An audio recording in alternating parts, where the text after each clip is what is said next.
Like, there are so many different things that could. The sequel was fine. I think the sequel, like, is slightly better acted. That's how I feel about the sequel. It's like the first one's a better movie. The second one has better character acting. Like, I think everybody's trying a bit harder in the second one. Because, like, especially going back, like, that first National Treasure, Nick Cage is just, like, exhaling and barely speaking. Still want to know what's on page 47? Yeah, there's some holes. Sure. I mean, I'm not gonna, like, go out on a limb here and say that the script for the first National Treasure was particularly strong either, DS. But, like, yeah, no, you're not wrong. You're not wrong.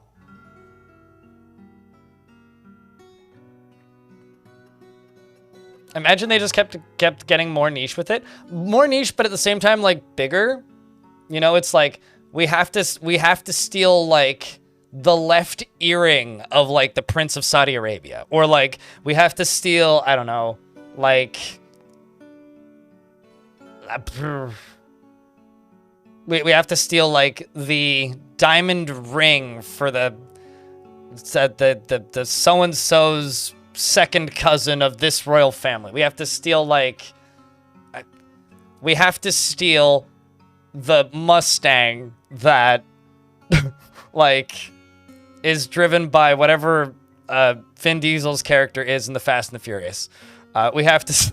Like, we have to steal a James Bond prop from this museum because someone is hiding this in it, and if we don't get it out, then a bomb's gonna go off and it's gonna blow up, like, the G7 conference or whatever, you know? Like, it has to be something very expensive and oddly specific that, like, is involved in a thing that has a code on it that the bad guys are using to do something terrible. And if you don't steal it, and no one will listen to you because you only have 45 minutes to plan this and write the script.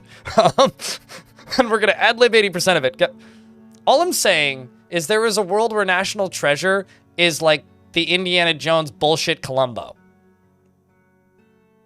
I just want Grand Theft Heist of the Week, okay? That's really what I want. I want made-for-TV movies that are like an hour and 35 minutes tops, maybe like 90 minutes to, like, maybe 100 minutes max.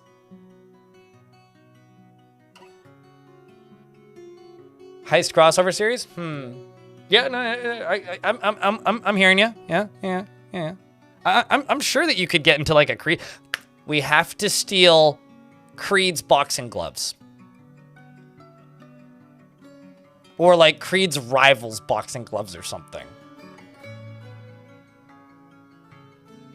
Oh, yeah. No, you could absolutely do, like, an Ocean's 11 crossover. Yeah. Just have, like, a George Clooney shows up at some point. They could also, like, just make one of those movies in Vegas. Like, you know, like, they have to steal, like, something that's getting into one of the casinos or something because it's going to be used to buy a bomb. You could do that. Very easy.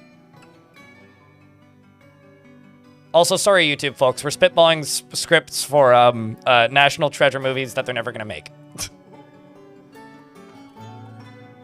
Speaking of Zach Kreger, director of Barbarian and director and writer of Barbarian and director and writer of Weapons. Apparently his next movie is a Resident Evil movie, which is weird because, like, when I hear the words Resident Evil and video game, I think of something very specific. When I hear the words Resident Evil movie, I think of something completely different. Yeah, Zach Kreger. Yeah, the, like, half of Whitest Kids You Know, right? That's Zach Kreger. And, like, he's supposedly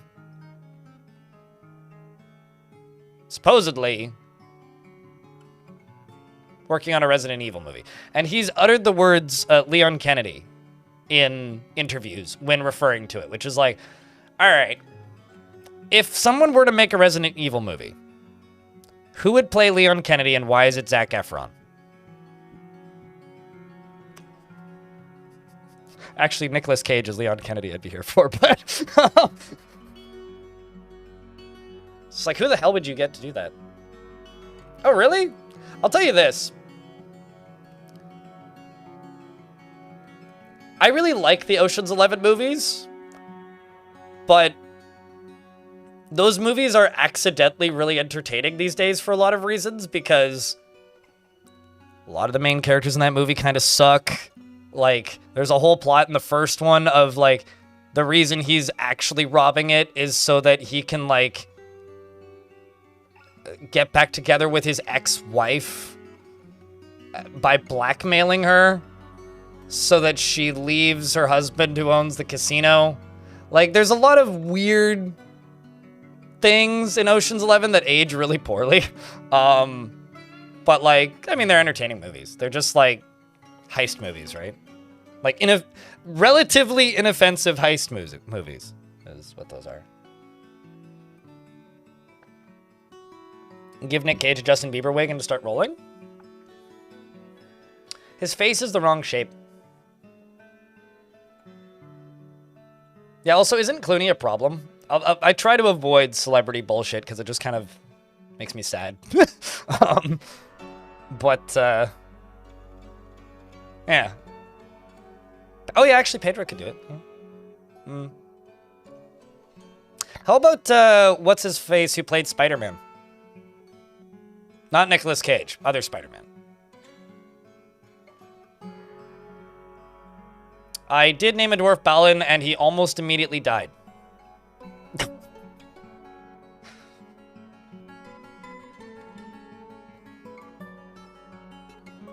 Yeah, Tom, that guy.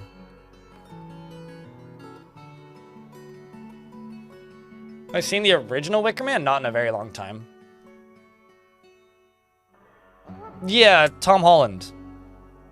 I think he could, like, if he grew out the Leon Kennedy hair, I think he could do it. Like, you know, just make him look a little grizzled and, like, get, like, the long, dopey Justin Bieber hair and give him a gun with a laser pointer and find me some stumbling zombies and give one of them a chainsaw. Like, you can make that work. You can make that work. Basically, what I'm saying is I want Resident Evil 4, the movie.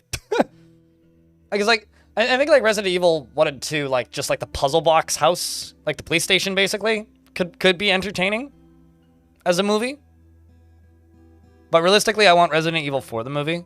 I want creepy murder village, you know?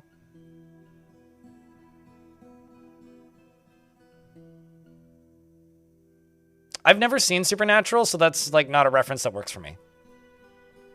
Like, literally, I've seen, like, DVD cases, and that's it. Oh, Jensen Atkins? Is it Atkins or Ackles? Because I don't know Ackles. I do know a Jensen Atkins.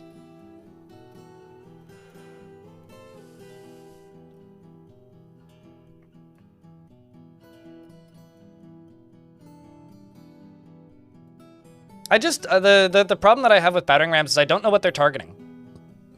Peter Jensen. I don't know what they're targeting. Oh, I love those movies. They're awful. But I love those movies, Tibe. I've seen, I think, every single one of them. Like, those are movies where I grab my bong and I hit it twice, and then I sit there and giggle for the next 90 minutes. I really like the Resident Evil movies, but, well, Apocalypse was just kind of boring. But whichever one was the one in the desert. But, like, I don't know. Those movies are fun. Like, that, they're not, here's the thing. They're fun movies. They're just not Resident Evil, you know? It's like, I'm trying, like, there's so few franchises like this where there's, like, a version of it that is, like, one kind of media, and then another version of it that is so categorically different, it's, like, not even discussed in the same breath ever. There's so few things like that where it's like, oh yeah, no. I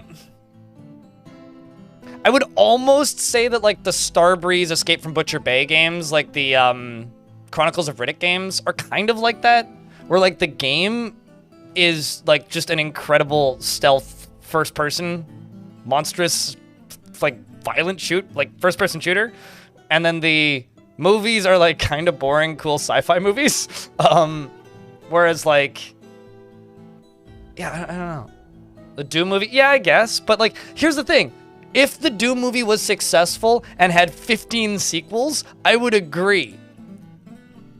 But it isn't and it didn't, you know? Like that's the issue.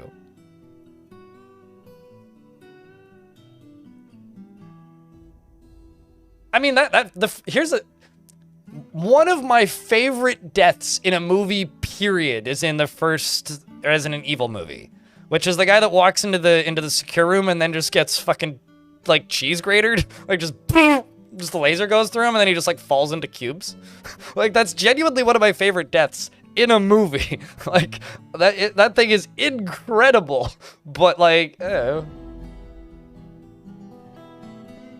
don't want a Duke Nukem movie. Not at all. That Riddick is Vin Diesel's OC? I mean, it's his, like, what's it called? His 40K / Dune, like, Dungeons and Dragons character.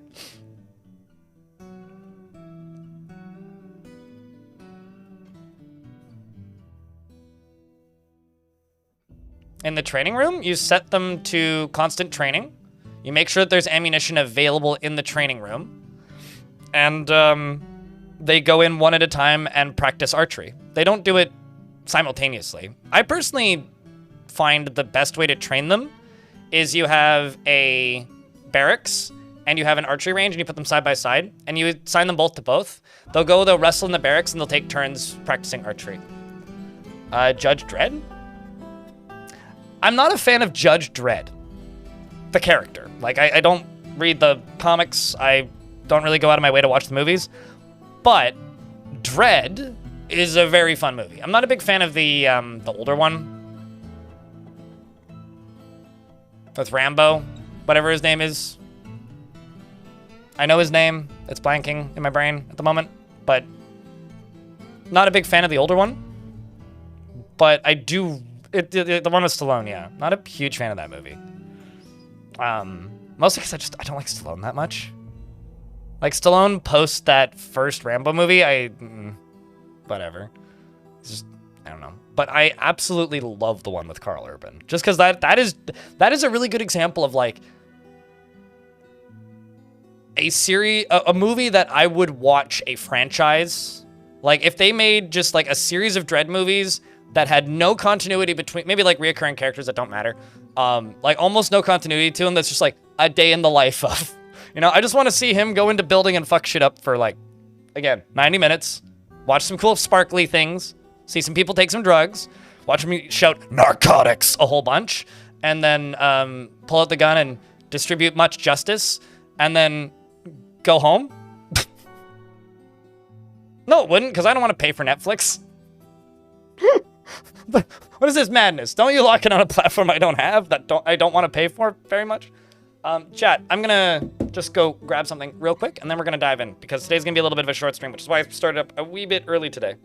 I don't know, I'm just biased against Netflix. When's the next ad's gonna run? 3 minutes, yeah. I'll just pop those right now, and then we'll get started.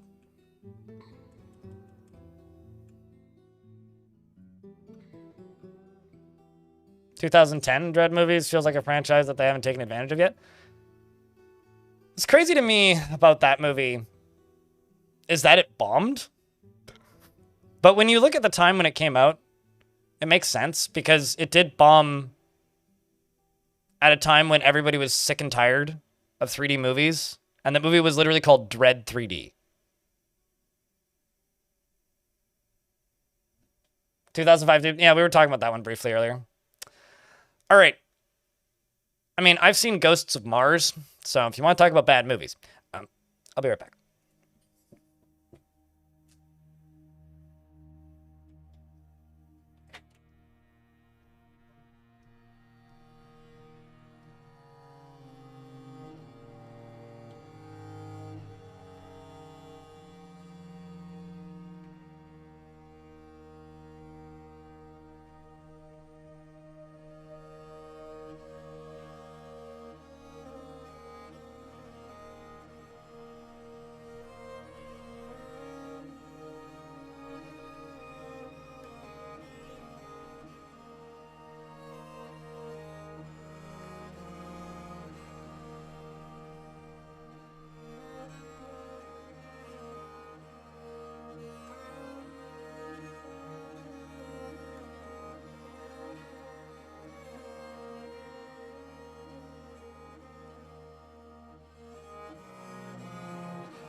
Oh, huh. It is. It's on now. My bad.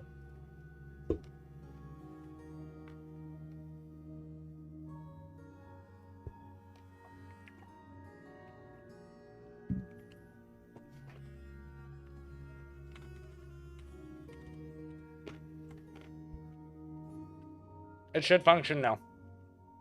All right, let's play some Dwarf Fort.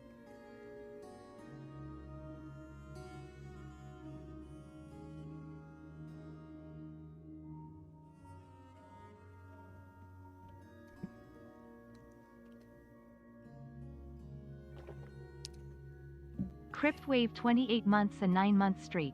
How is everybody's weekend going? Crypt Jams Blind gets a beard? Maybe a goatee. It started off as, like when I get depressed, I stop shaving. Like, I just, I don't know, let some things get away from me.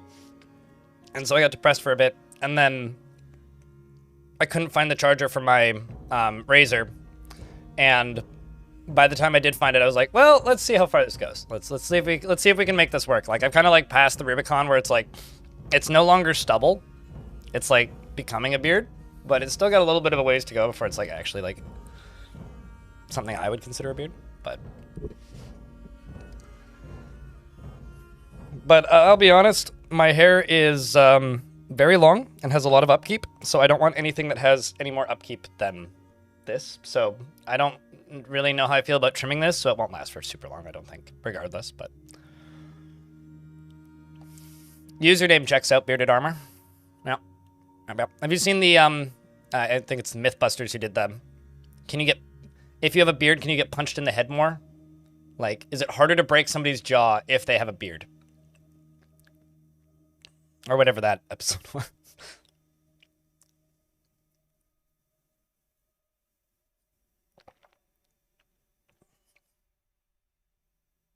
Carl Urban got a weird cinematography? What? Oh. It's Johnny Cage? Yeah, that makes sense.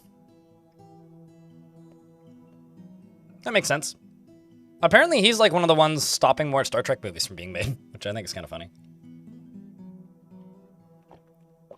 All right. So yesterday, little bit of a TLDR on kind of what I'm thinking. Yesterday, the Fortress kind of ran into some problems where moods are pretty bad, which you'll probably see once we're in game. But it's been a fun fort so far. We've got like, you know, several barons. We've got the monarch now. We've got a king, and who just arrived, by the way. So things are kind of going well, but also going pretty poorly. We're gonna see if we can steer it in a more positive direction today. But as I posted on Discord, there's a chance this fort could fall, and if it does, that's totally fine. Over the weekend, I really want to get a video out, just doing the Future of the Fortress read-through so I don't fuck up and skip it again. And then the other thing that I want to do, and I'm going to try and do this before Tuesday, is I want to take every single siege that I've had in this fort and make like I don't want to say a mini movie, but like a short version of those bigger videos that I make of just the sieges. And use it as like a way to talk about sieges. I want to try and do that. So I'm going to see what I can smash together. So the goal for today is let's get some more sieges. You know? Just kind of talk about where the sieges are at in a movie like that, or a video like that. But I don't know how long it would be, because I don't actually know how much footage I have. But yeah. Let's get back to it, shall we? The Dimension of Wonder of War Machines. Ice Blue would like a fully bearded weirdo. Any job preference? Hello, folks in the YouTube chat. If you're watching on the YouTube side of things, don't forget to leave a like on the stream. And thank you for tuning in. Thanks for swinging by. Thanks for waiting. Thanks for watching. And thanks for tolerating the, I don't know, the lack of reading the chat a lot of the time. But you know, I try to read the chat that's busiest, and the one that's in front of me. I also want to say a real quick thank you to those of you with hats next to your name, because you guys are the reason that I'm able to do this as a job. This is the coolest job in the world. I wouldn't have this job if it wasn't for people who subscribe to the channel and threw money directly at their monitor, because that's what keeps me here. So if you happen to have Prime subs, or, you know, extra bits lying around, do think about me, because that's what keeps this channel funded. You've been away from Dwarf Fortress for a while. We like your new sieges. Yes. Sieges, yes. The rams are a bit fucky. But the new sieges are extremely neat, even in the variety sense. They bring a lot more variety. Like, the enemies act less predictably. They act in more, rather less predictably, but also more logical ways, if that makes sense. Like, they move in less gamey, more organic ways, if that makes sense. Like, they come in different groups, they try and attack in waves, they try and avoid your defenses to a point. They're not the best at it, but they try, and it's obvious that they're making an effort. They can build and dig now, but they don't build or dig a ton from what I've seen. But that may also be the map that I'm playing on. Or maybe I'm just too good at defeating them. It's possible either way. They seem to make better choices. They bring better gear. There's some information about who's leading every time. They can bring cool commanders. We got attacked by a demonic overlord who we obliterated with a bunch of, like, bolt encampments. Yeah, it's pretty cool. I am a fan of the update, with the exception of the rams. Not that they're bad, they look awesome. They just aren't super easy to understand what's supposed to happen and if they're working correctly or not. So there's a few things that need, like, some clarity reworks, but really that's kind of it. Most of it is pretty good. So it's like the whole update, thumbs up. Rams need some tuning. That's about it. Yeah, the battering rams are a very strange breed of horse. That's maybe the truest thing here. Just realized that there's 2 unmade bedrooms down here. All right, well, we'll read through the dwarves in the fort real quick, and then get a dwarf named for Ice Blue here. The dwarves in the fort are Demon Slayer, who is my Baroness of Cobra Cloisters, who is the individual who obliterated that the archdemon. We got Sleepy. We got the real hero. We've got Elf Pulse. We got Oglukug. We got Soapgoat. We got Vivid Knights. Alistoth. Famine Noir. We've got Tapioca, Sentient Potato. Arga. We've got our first Baron Consort, who's Ulvesh. We've got our King, who's Tourist. We've got Tyrantos. We've got Hand of Fate. We've got Abe. Wilmer! Thanks for checking out a gift. Appreciate you. And also thanks for the $1, by the way. We've got Azanthium. We've got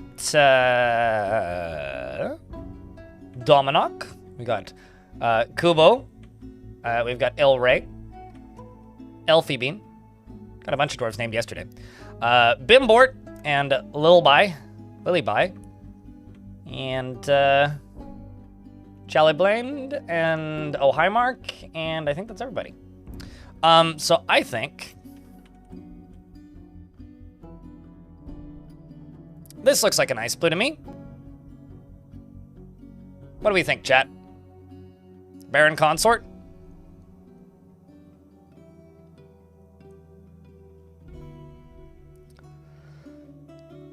Was destroyed by a barn owl man, drunk necromancer who summoned undead to kill us. Oh, lovely. How's my thing going? Pretty good. Pretty good. He does not generally seek retribution for past wrongs, and is often sad and dejected. He generally is pleased by He generally is pleased by his own looks and accomplishments, and he's curious and eager to learn. He is brave in the face of imminent danger, and he is brave in the face of imminent danger, and he is quick to form negative views about things. He likes to take it easy, and he tends to be a little tight with resources when working on projects. He's somewhat comfortable with others that have a different appearance or culture, and he is often cheerful. He can handle stress, and he tends to share his own experiences and thoughts with others, and he struggles against this tendency as he finds such open expression offensive. And he thinks that he often feels lustful, and I'll get to the YouTube chat in a second. I just want to say thanks for becoming a YouTube member, by the way. He struggles against this tendency as he finds such expression offensive. He often feels lustful, and he holds his breath when he's nervous, and he drums his fingers when he's trying to remember something, and he talks very rapidly when he's been surprised, needs alcohol to get through the working day, and does not really mind being outdoors, at least for a time. He doesn't really care about anything anymore. He dreams of crafting a masterwork someday, and this dream was realized. He personally sees perseverance in the face of adversity, bullheaded and foolish, finds those that deny their impulses somewhat stiff, and believes that it is important to conceal emotions and refrain from complaining. Refrain from complaining. Yes. Your first... Chad, also, could I get a round of beers for Wilmer, keeping that subscription alive? And YouTube chats. The first person to put, I don't know, 3 pickaxe emojis into the YouTube chat can name something, dwarf or whatever. Wilmer, thanks for checking out another gift to Vuckrock. Welcome back, Vuckrock. You can now Vuck and Ruck during ad breaks. He likes indigo bismuth and indigo tourmaline, as well as earthenware, stoat leather, puffin tooth, beds. I also like beds. Bed's good. Bed good. Bed good. Anyway, beds, the sound of the poetic lute, some impossible prefers to consume, persimmon wine, and absolutely hates leeches.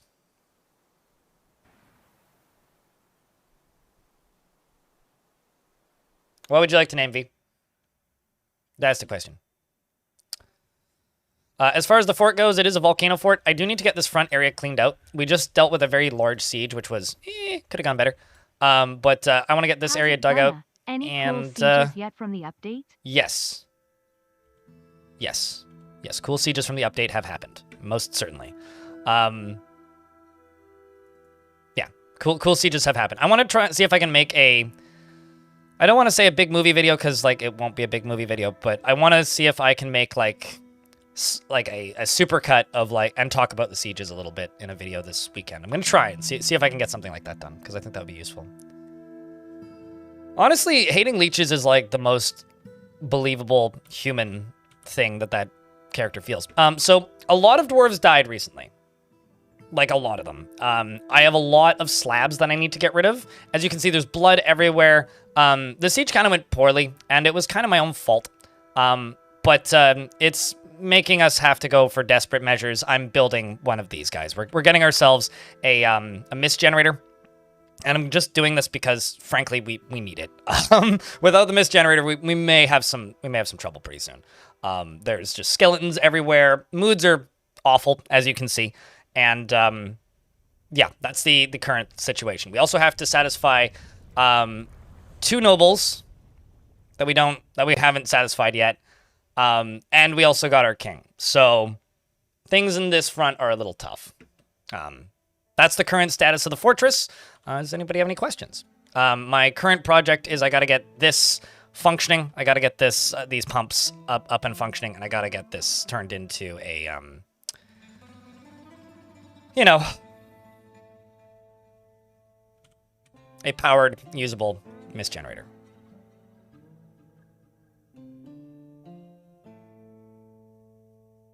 You've never seen me build a mist generator intentionally before? That's surprising. Although I'm looking at this and going, this is going to be a pain in the ass to power. Because normally I would put like one here and a gear piece here, like basically 2 gear pieces. But because of these stairs here, it's kind of a pain. I could restrict the movement in the stairs, but...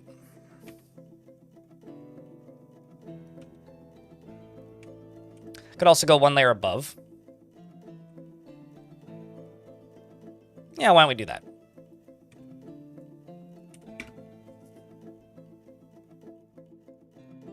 Can we throw nobles into the lava? It's not going to help. So, this is a very small world. And I'm intentionally at war with a lot of things. The way nobles in Dwarf Fortress work is every single location has a noble, okay?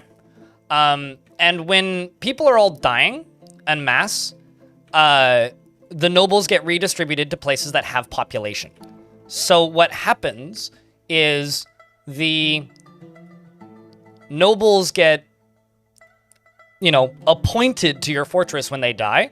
So if I kill them, they're going to get reappointed. And that might mean that they'll appear here again, or they'll go somewhere else in the world. But if they die later, because every single location is currently getting invaded, they'll get reappointed to somewhere that is safe, with high value, which is usually the player fort. So we'll just get them back. It's not really going to do much. I could ignore them, but that's about it. That's why you love aquifers. I've been very annoyed. I haven't found the aquifer on this map yet. I mean, you can throw anybody into lava. It's just, is it gonna like make your life easier? No, not really. The Dyer has created Rotalosig, a basalt crown, and claims it as a family heirloom.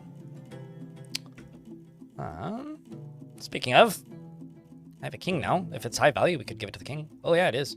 It's a basalt crown. All craftsmanship is of the highest quality. It is encrusted with round basalt cabochons and decorated with hazel and ginkgo wood and jabber leather and two-humped camel leather and encircled with bands of round, brilliant cut golden barrels and iron. On the item is an image of Urgrad Strapquill, the human, and Nish Assault Busts, the dwarf, in sterling silver. Nish Assault Busts is shooting Urglad. The artwork relates to the shooting of the human Urglad by the dwarf Nish with a copper bolt in war machines in the early spring of 187 during the Dented Siege. Whatever Under the Brim said. Name the crown after you. Ooh, I don't think I can give you the crown because crowns can't be, like, the crown can't be named. But let's see, what could I do? I could do something related to the king. I mean, I was gonna give this room to a baron originally, but it makes a lot more sense to give this to the king. So if I just put a green glass throne in here and a green glass table and a chest and like 2 doors maybe, I could just make this into the king's throne room. Oopsies.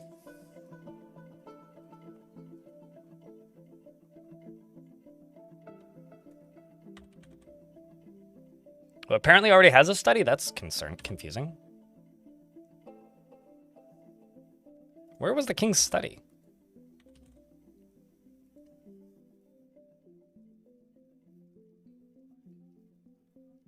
Oh.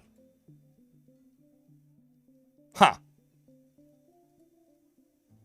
Let's give it to Demon Slayer instead, who doesn't have one. And then I could give you, like, the table. Or, like, I could give you... Or I could name, like, I don't know, a statue or something in this room.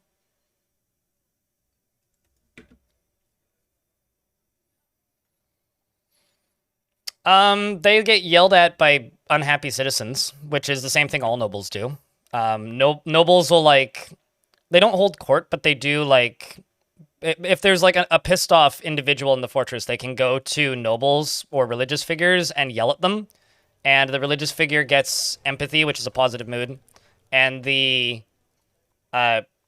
citizen or human or dwarf, the upset individual who does that gets a positive mood buff as well. But I don't know if that's really holding court.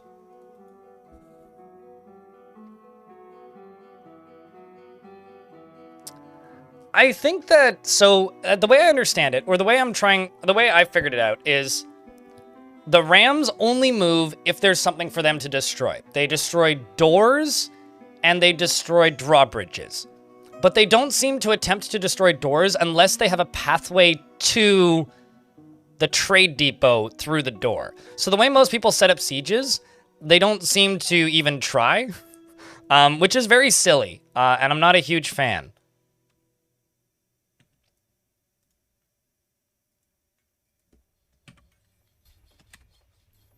There you go. You get the table V. Unless you have a particular name you'd like to name it. But your name is just V dot bracket V dot bracket.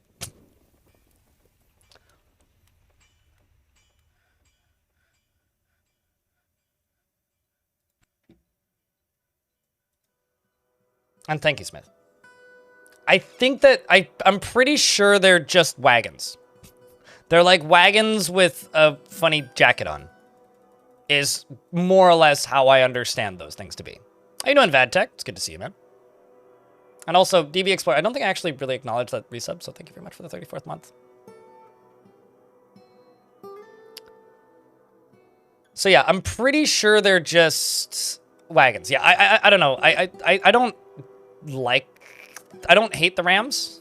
I think they're neat. They're a neat idea, but they absolutely need like another design pass, I guess. Like, they need work. They need to be... They need some additions made before I think they're ready for prime time. Like, they just don't feel ready to go just yet, you know?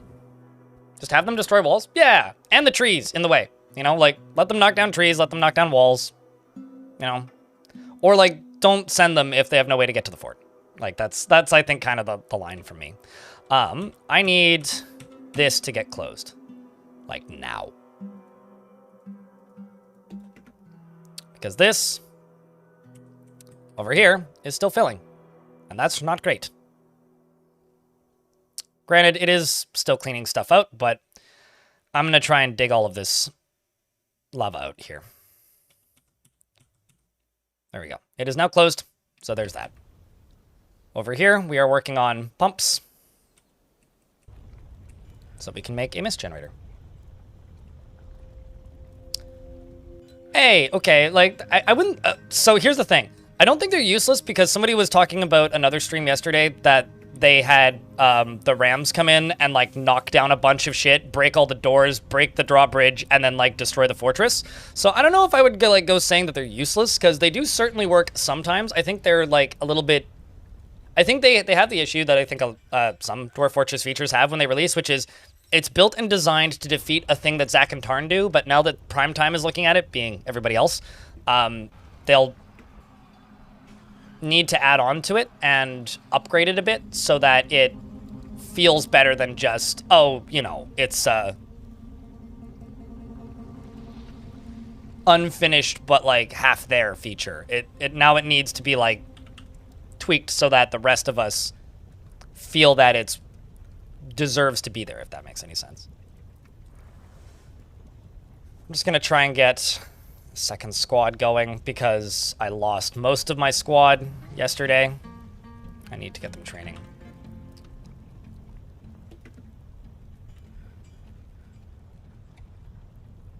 I also need to check something. I always forget if I turned on the recording or not.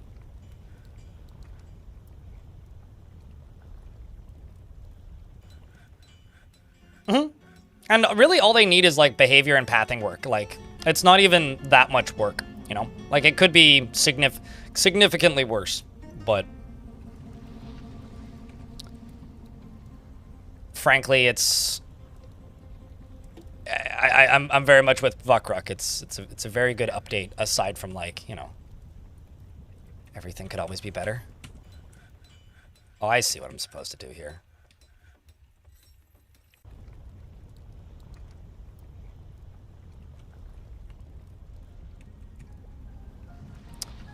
All right, so then this just needs to go across to here.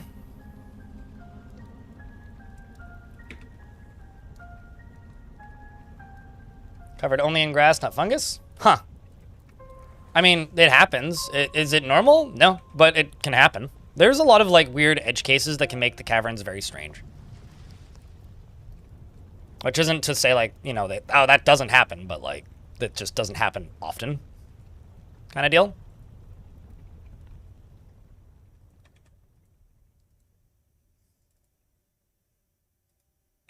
And, like, that's the... I don't know.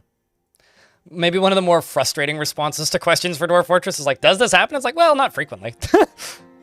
Not super often, but can it happen? Yes. Okay, so we've got 80 power generated. We need more power than we're currently generating. So I'm going to actually use this as an opportunity to rebuild these completely. Sausages? Ooh. What kind of sausages is you have? Ooh, let's just do quartzite up here.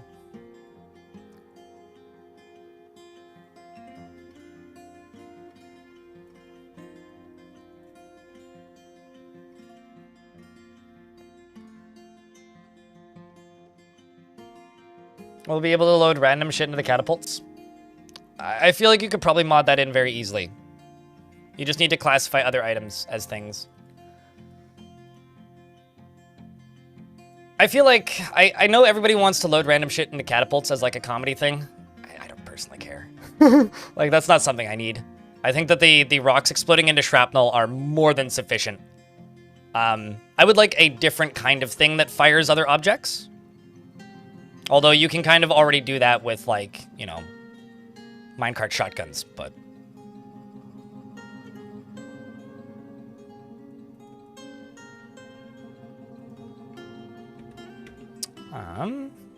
let's just go here.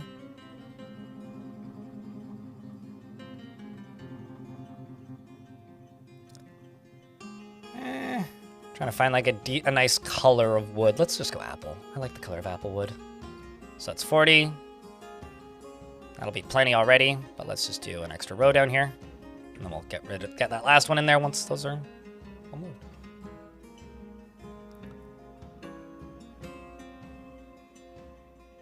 I mean, I don't want burning rocks covered in tallow. You know what I do want? I want a building that uses a cauldron, which already exists in Dwarf Fort. And, like, if we're wish casting and speculating and talking about stuff that's not in the game and probably won't be, I want a cauldron on basically a track stop that can be triggered to dump when there's something underneath it. And it costs, or would cost 1 tallow, or like 1 stack of tallow, and 1 charcoal. And the dwarves set it on fire, get it boiling, and then dump it on the goblins. I would like that. I'll say this. There's enough things in Dwarf Fortress where when you deal with different types of ammunition, the game falls apart a little bit. An example here is like when you're trying to like limit wood ammo versus bone ammo versus metal ammo for like Mark's dwarves. I don't want to have to do that with catapults. I like the fact that catapults are just, we take whatever rock is nearby and fire that. I like that. I don't really want that to change. Because I'm just imagining like the different ammo sorting, and I don't want to have to deal with that for catapults as well. So that's why I'm kind of like fuck it. I don't really actually care that much because I think the exploding rocks are more than good enough.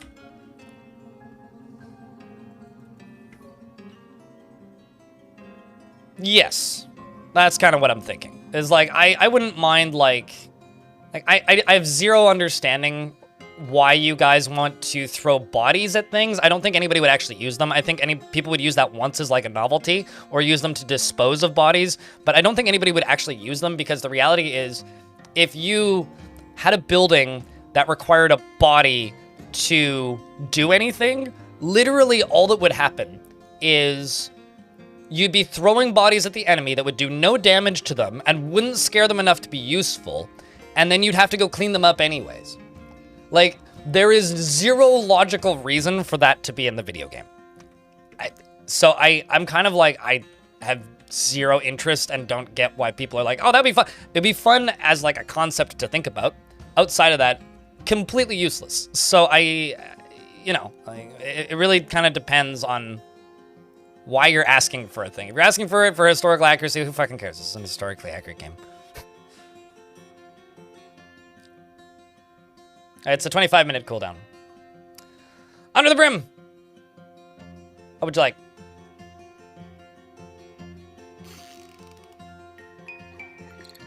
And also, it wasn't 45 minutes. It was exactly 25 minutes ago. Which is why Under the Brim was able to get it. Anyway, I'm going to stop talking about the using a catapult thing because I don't want catapults to shoot anything other than rocks. And apparently all of chat disagrees, and I'm kind of getting tired of this discussion because I think I've made my point. If you don't agree, whatever. I kind of hope they don't add that. Unless they actually have a good menu for it, and I don't see that being a thing that would happen. When they make sense. Argos.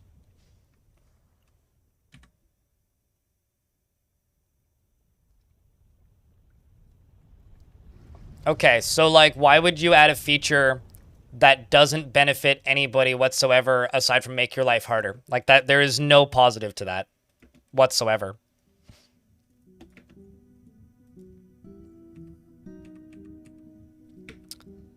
Let's go down to here and get the last one of these built.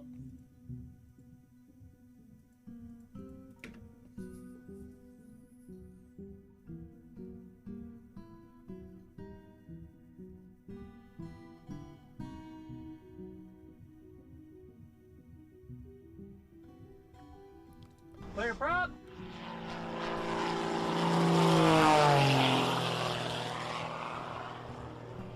I have zero interest in playing a version of this game with syndromes from radiation or sickness.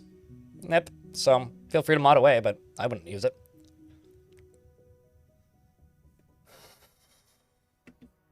Yeah, some new items will be missing, but that's about it. Supposedly, if you use a lot of like graphical mods, if you don't, or if you update, some things might get weird. But oh, looks like we've got dragons. Fun. Vile Force of, oh, hey, this is actually the first parlay they brought. This is, I said this yesterday. This is my favorite part of the new update. A vile force of darkness has arrived and they are seeking a parlay. The army is commanded by the goblin Naergzong Mind Demons, a competent commander. In the early spring of 188, Naergzong became the constable of the hardy clamjackal. Yeah, because I killed the other one. Beware the heavily armored elite goblin lashers. Ooh, that's scary. With them come monstrous engineers and a war cave dragon, a singular war cave dragon, from the dark goblin fortress of Evil Parched. They are the clamjackal. Yes. Right, well, we're in an ad break. I'll let that run. Under the Brim wants to be a ballista. That makes my life very easy, by the way. I will get you ballista. Goblin ass name?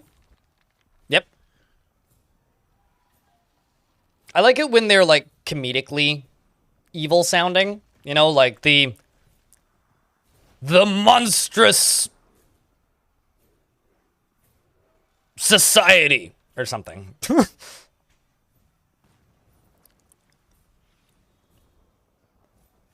Cave Dragon is their mascot? What about the giant dildo that they brought with the spikes at the end? I thought that was their mascot. This is also a really small thing that they do now. I don't even know if you guys can hear it because I'm babbling, but in the background when this screen pops up, there's like a very subtle thump, thump, thump, thump, like drums.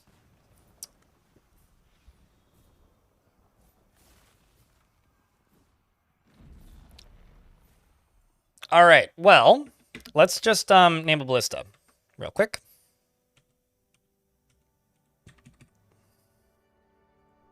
Oops, no, that's the wrong ballista. This one. Under the ballista. How's that, Brim?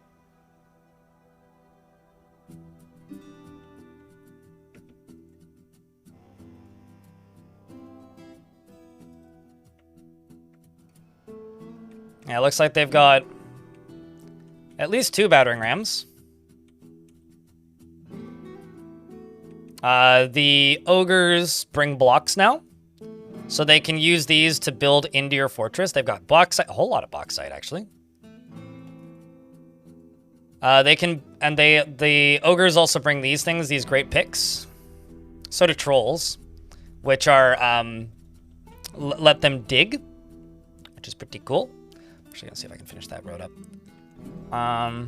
They show up along the map now. And if you actually go to the list of duders, they send, like, master lashers. Like, these guys are stronger than most dwarven squads. Like, these guys are tough. So, like, they actually send strong soldiers now. So, like, there's a reason for you to have super overpowered, like, defensive structures and stuff. I'm gonna send all of these squads to just training. And set them...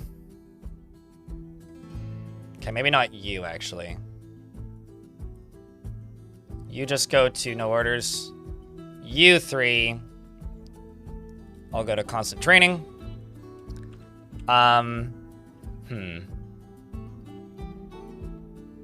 Without mining? Yeah, that was a thing we were talking about yesterday. It was a Fortnite fort. Where the only construction structures you use are... I need one more of these to be finished. The only structures you use for construction are stuff that the enemy brings. Which I think would kind of suck in a lot of ways, but also probably be pretty fun.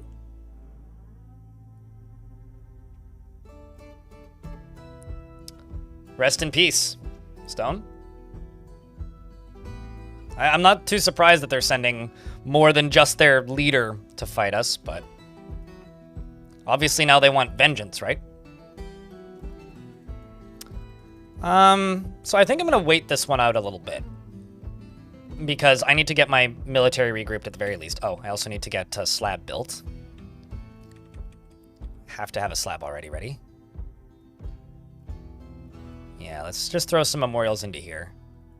We'll also increase the value of this area a little bit.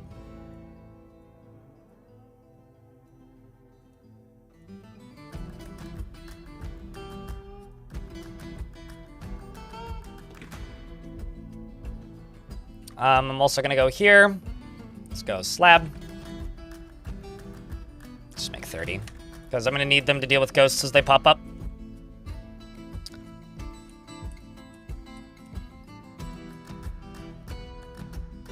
Okay, this has power again.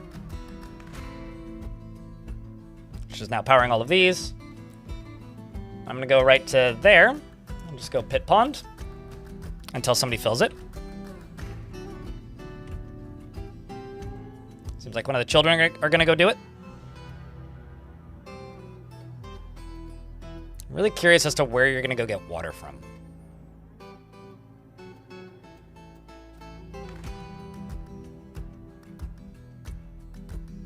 Because I actually have no idea where they're going to go get water from. Like, is there even water? I guess there is water on the surface somewhere, probably. Like a puddle somewhere.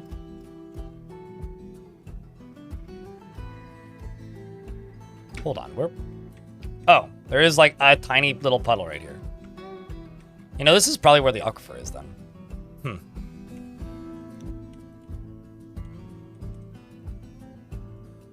The other thing I would like to do while they're working on that is I'm going to go down to this. And I'm going to do a bunch of digging.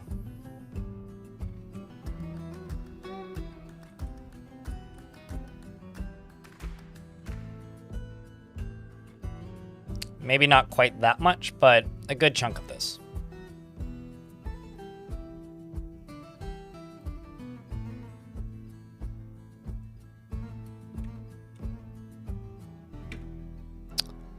Get to it, dwarves.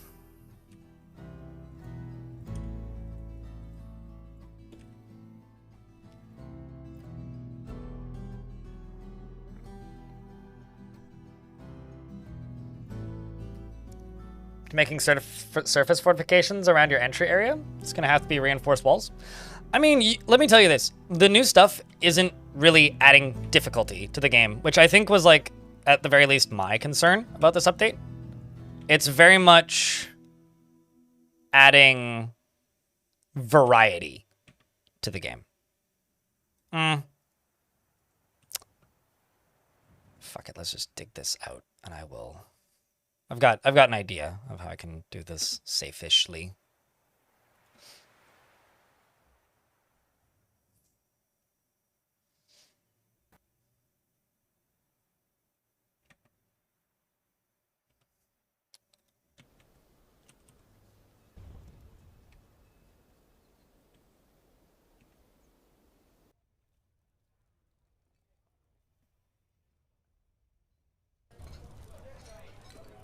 By surviving Mars and work? Yeah, that's fair.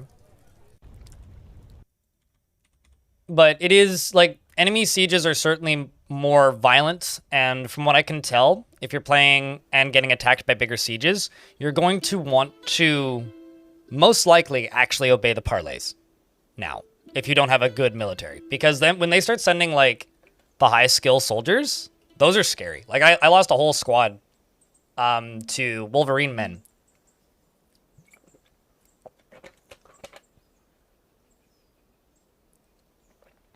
You have to use give and take stockpiles, Capri wins. So if you use give and take stockpiles, you can basically allow only certain types of furniture in there, and that's more or less the only way to do it.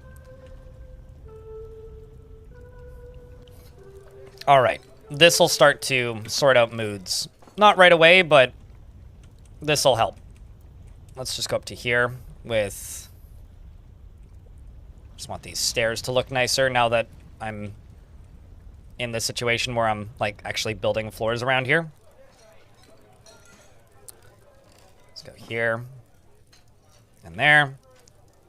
And the rest of it, let's just go quartzite.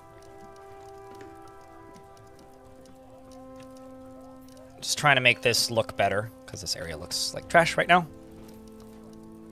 With all the unfinished floors. Alright. Go fix that, dwarves. Whew, okay, so got all of that done.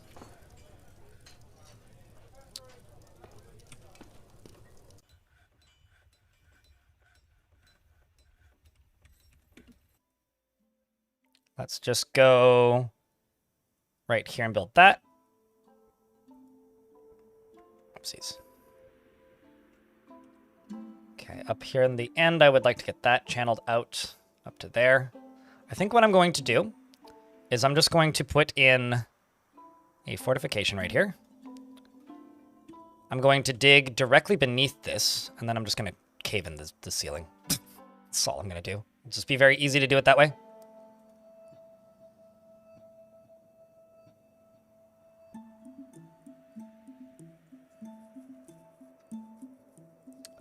Here's the thing. Flying enemies path properly now. Resper. Like, I got attacked by a bunch of bird people that were spearmasters, and they flew over top of my fortress and did a shockingly good job of, like, obliterating everything that I had built. So I wouldn't say annoying. I wouldn't discount them. They can absolutely be dangerous if they have flying mounts. Also, the destruction of buildings is way easier now, and they often have large mounts. So if they have large mounts, I also wouldn't discount them, because large mounts can be extremely dangerous. Yeah, that's all I'll say. Like, to all the people who've been like, they don't break down doors enough, all of your prayers have been granted. Not even giant elephants, like elephants or rhinos or like a large animal.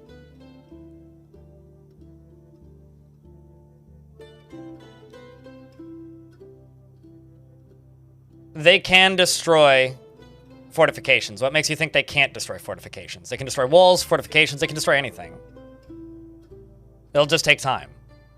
They just dig slower and build slower than dwarves do, but they can absolutely destroy fortifications. I don't know where you got the they can't sap or destroy fortifications from. Because they absolutely do and can.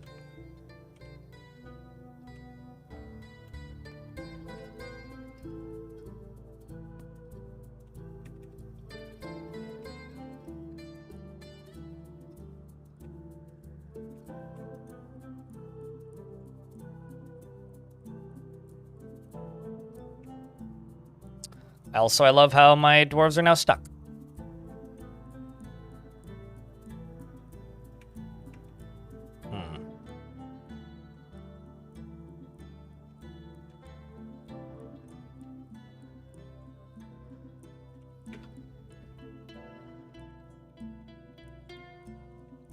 Yeah, that's fine.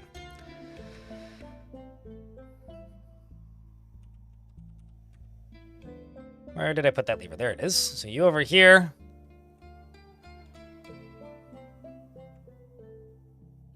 Go there. And you right here. Go there. Although currently they can't actually get to that one over there, so that oh no, they can. It's pretty fun. A lot of people seem to like that game. Personally, it's not something I'm interested in, but people do seem to be pretty enthused by it. Okay, so that should hopefully start to sort out the moods a little bit. Hopefully it doesn't freeze. This map does get kind of cold. Oh, hey, Tapioca's carrying his whip around. Look at that. Tapioca's my captain of the guard. And, I have him using a whip. So I think that's pretty cool. What's up, Lul Dio? How's things? Yeah, chat. So plan for today is short-ish stream because I do have something I need to pick up before 2, and it's going to take a while for me to go there and back. Tomorrow's going to be an editing day for me, so I'm going to try and work on some editing stuff and get caught up with real-life things. Monday, I have a lot of real-life obligations and won't be able to stream, but we'll be back with the normal streams Tuesday, and I'll probably stream all the way until the weekend again. Because, you know, when there's interest in the video game that you play a lot, you gotta play it a lot. So I will be, you know, streaming a little bit more over the next week or two for those of you who enjoy that. Solon is the one ghost I have right now.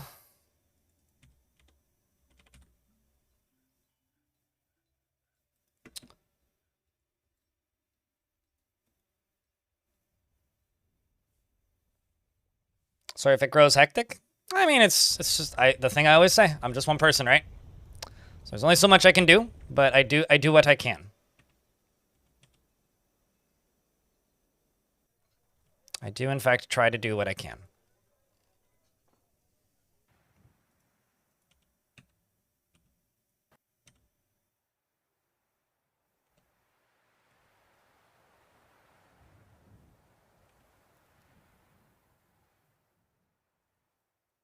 Just get all this out of here. Just trying to clear out this front area so that I have better shooting range for my ballista and such.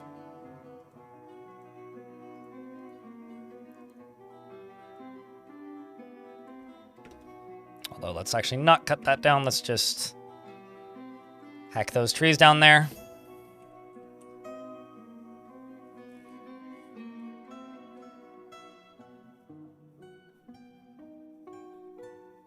Dig down. And then once you hit semi-molten rock, dig horizontally, but dig cautiously, because you may very well dig into an area where suddenly you set all your dwarves on fire, which isn't exactly optimal, and not really what you want to have happen.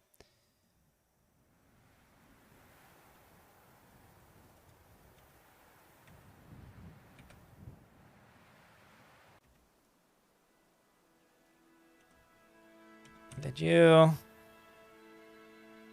get all hooked up? Looks like it.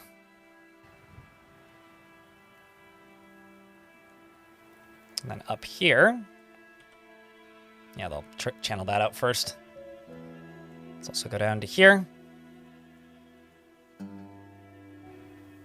Okay, so the dwarves are all off of this upper platform. Who likes watching stuff break? And seeing stuff cave in? Well, we're about to do that, so if you like that, you might want to look up if you're doing the lurkaday. And we'll see what we can do. We'll see what we can do. Okay, so you... Wait. Who doesn't? I don't know. Structural engineers, when it's their building caving in. Probably doesn't.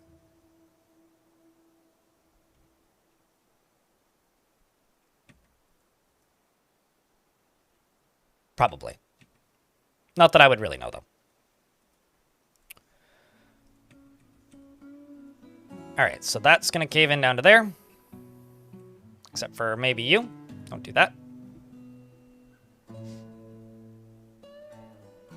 Or the people who... Yeah. You don't want to see your building caving in while you're in it. Scariest enemy I came across? I mean, the scariest enemy on, like, paper was the Demon Overlord. But in reality...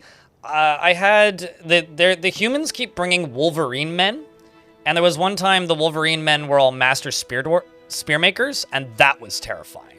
Like, unironically, genuinely terrifying, because they were spear masters and they were Wolverine men. Wolverine men are very large and very strong, and they were spear masters, so they, like, were very, very skilled. Like, the game just sends very skilled soldiers now frequently. Like, every siege has, like, one squad of, like, a better variant with better gear, better weapons, and higher general skills, and those are consistently very scary. So probably those. I mean, right now, this squad sent Master Lashers, right? Most dwarves aren't this level of skill. So, like, these guys could actually... Like, you know how historically, dwarves would run in and just, like, wipe the floor with the goblins once they get past, like, medium-high skill? Now you need to be like high skill to be able to do that. Like, you can't do that anymore. That's what's scary about. That's the scariest part about them, is that you can't actually fight them in a fair fight anymore. Well, I mean, you probably can, just not as consistently. Medieval fantasy Wolverines? No, they were just normal real-life Wolverines. Have you ever seen a Wolverine? They're undefeatable murder monsters. They're evil. All right, I'm just going to wait for the dwarves to get over here. And we're going to pull this lever. Let's see how this goes. So this should cave this in and this in.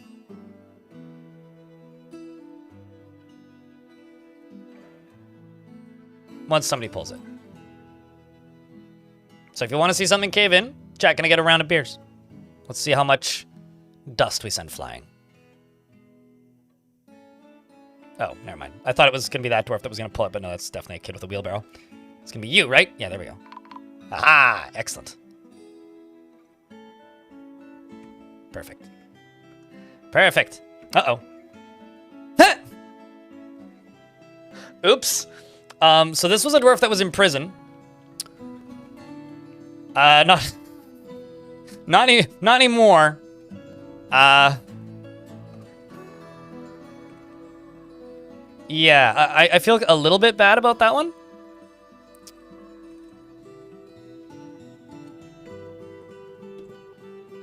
Still perfect. I mean, that's exactly what I wanted to have happen. But no, I mean, I wasn't really in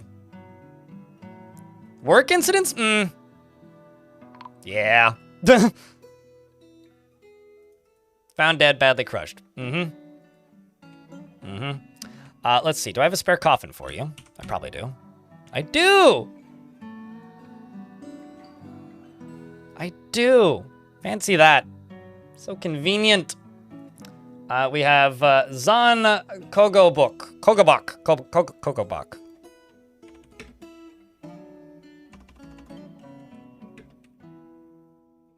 The milker. Rip. That's unfortunate.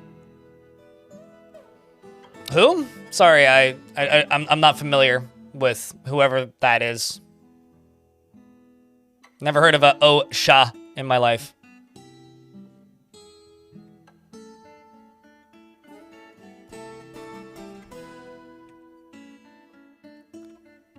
So let's go to right here.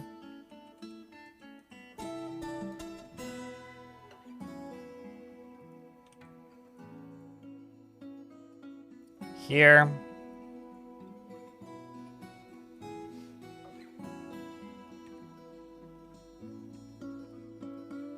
Also, that's actually kind of funny. This destroyed the ramp going in.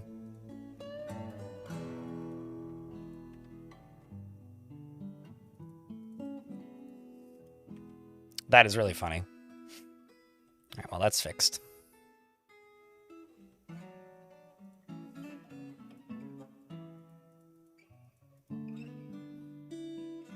What's up with all the terraforming? I'm trying to make it more accessible for my siege equipment. Because right now it's not. And if I can make it accessible for my siege equipment, I can do a lot more from the close distance proximity that I have to it. And I have maybe 10 days before the siege starts. I'm just going to ignore that. Or maybe a month before the siege starts, rather. So I'm just trying to get this done as quickly as possible. Is really all it is.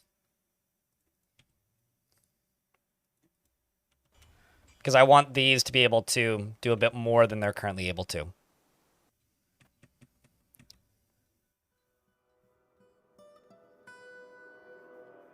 After the one with the Overlord? Nothing outside of the usual. Like, there's a little bit of slowdown happening right now.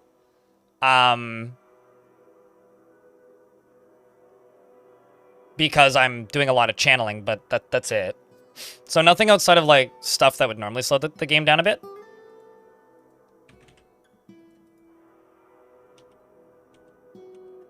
But no, that was the only one time during a siege did I have major slowdowns. Which was, again, for anybody who missed it, fixed by opening a door. Which, I don't know, I find that kind of funny. It's like literally just unlock the door, problem solved.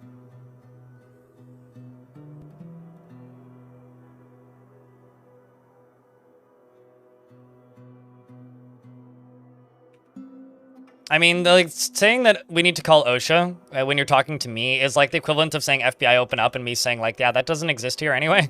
So they have no jurisdiction, so that'd be mighty weird if they were here. You know I've truly fucked up if the FBI are at my door.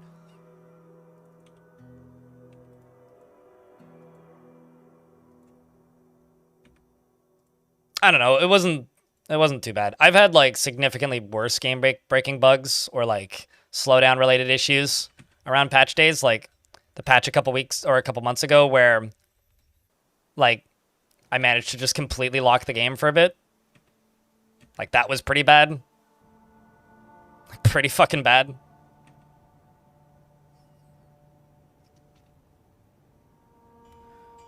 But yeah, I'm just trying to get this lava out of here. Because right now I don't actually have a way for it to drain.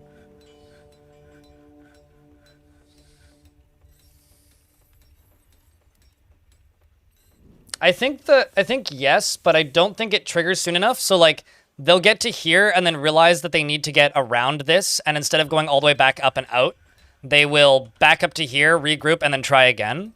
They're smarter, but they're still not smart. I have seen them like try to get into the fort one way and then stop. If there is another way in the fort, they will back up and use the other way in. If they still have blocks or bricks, they will back up and try and build their way in. I haven't had them just straight, like, beeline dig to the fort yet, so I'm waiting for them to do that. They are absolutely smarter. I had the humans straight up just fly over the walls. That was fun.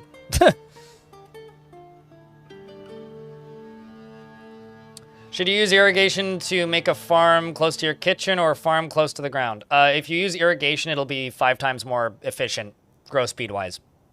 Same if you grow in the caverns, but if you grow in the dirt, it'll grow 1/5 the speed, but you can probably set it up quicker.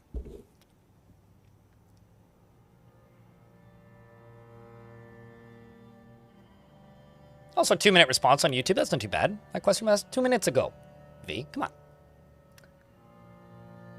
But yeah, mostly just adding an area that we can shoot into more conveniently. Silver She. That's currently what we are doing. The good news is moods are improving quite a bit since building the pump, or not pump. Since putting together the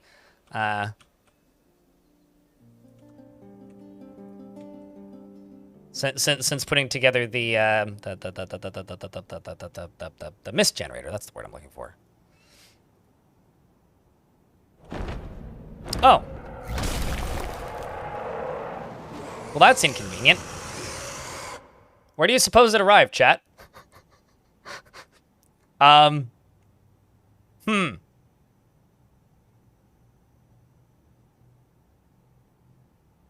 Is fort submerged in lava safe? Well, it's not submerged in lava. And is it safe? Well, not if you're in the lava. Awkward, yes.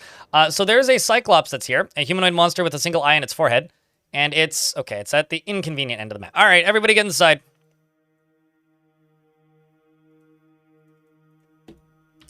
And mining, nobody does this. Just go inside right now. Just go inside. Get inside. Let's see where you go. You've got no weapons. Well, that's unfortunate.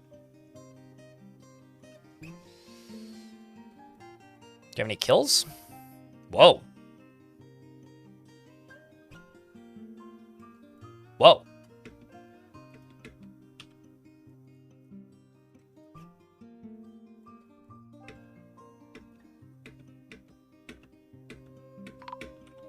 Well, it seems to have caught that dwarf, which is Domas, and has now entered the wrong neighborhood and is no longer with us. Rest in peace, Cyclops. And I'm going to go up to here, and I'm going to deal with this ghost who's been haunting my military for the last little bit. Then I'm going to go back into this. Let's open this up. Select to do this. Get back to mining dwarves. Oh, also, I need to check this. Did it freeze? Whew, no, it didn't. I was worried about that.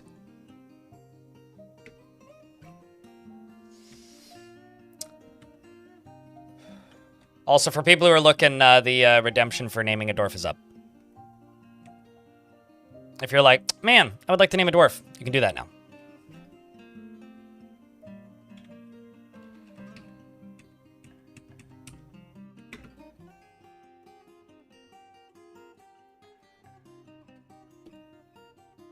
Domas.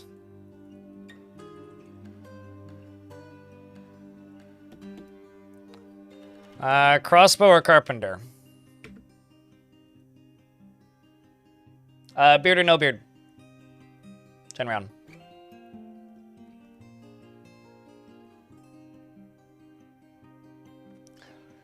I'm thinking about what kind of thing I would like to see next for sieges. All right, how's this work? This dwarf is stressed, so they won't be the happiest, but... And something that I've been thinking about is maybe trying to do just like a flat sand desert, or something that's just flat with minimal trees next. Which probably will be like, I don't know, sometime next week. But I'm thinking about doing that because I want to see how the sieges behave on flat ground. So this is going to now be... Shenron. He's very ambitious, always looking for a way to better his situation, and he has a noticeable lack of perseverance, and he has an active imagination. He doesn't mind a little tumult and discord in day-to-day living, and is conflicted by this, as he values harmony as an intellectual concept. He tends to consider what others think of him, and he is somewhat uncomfortable around those that appear unusual or live differently from himself. He is not inherently proud of his talents and accomplishments. He is slow to trust others and does not have a great aesthetic sensitivity. He's conflicted by this as he values artwork in his creation. He has a greedy streak and he occasionally overindulges, and he finds helping others to be emotionally rewarding.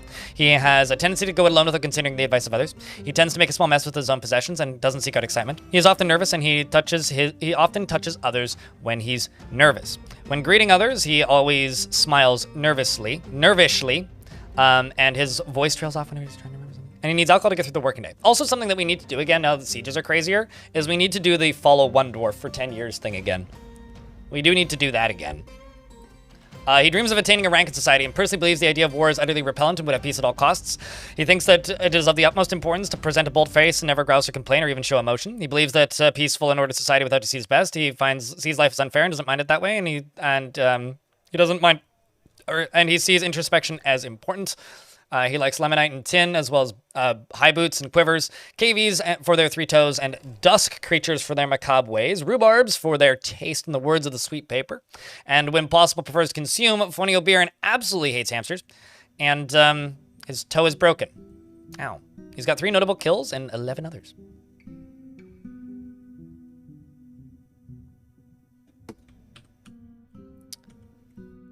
You need 500 points, and every 25 minutes it's available for redeem, and you just need to redeem it when it's up. Which, I say that like it's super easy. It's kind of a convoluted system, but when you see it available, just grab it, and then it's yours.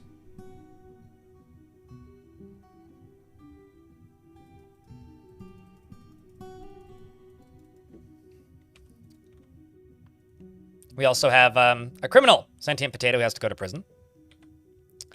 Who may or may not die in a second if the captain of the guard decides to beat him. But instead we're just chaining, so.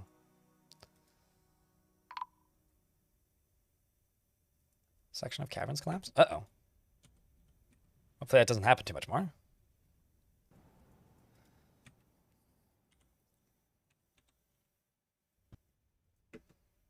Bad potato, yes. Bad potato, baked potato.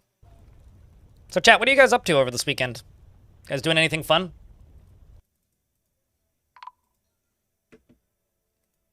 Finally got rid of that ghost. Any other ghosts? Not currently.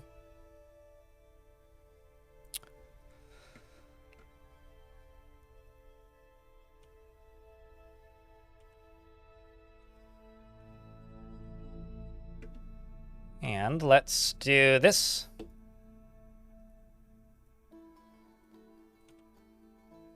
And I'm going to...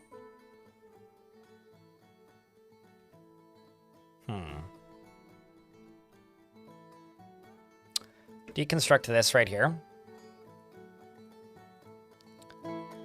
Dig into there. And dig over to here. We're going to fortify all of this once they're able to get down here.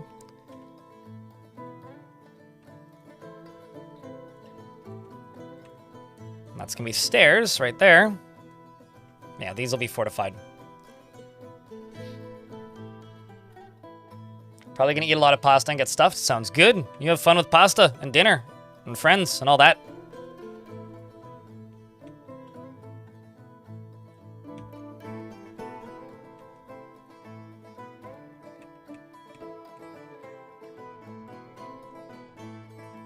Weekend plan is playing DF. That's the one that I'm hoping to hear, to be honest with you.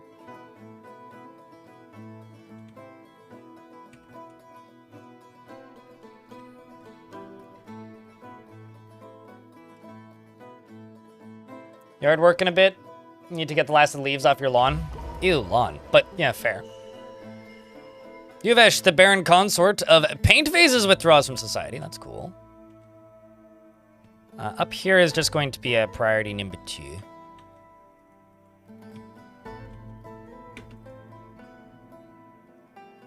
So I want them to focus on down here more. Get this area down here done. And you've claimed... Oh, hey, somebody's going around toppling shops. Claimed a gem cutter shop. Okay, so you go over to the gem shops. You grab rough tiger irons. Anything else? Huh? Perfect gem coming up. Gem construction coming up. Gem item coming up. Gem something. Truly outrageous. Any bets on what that dwarf makes, chat? All we know is it's gem related.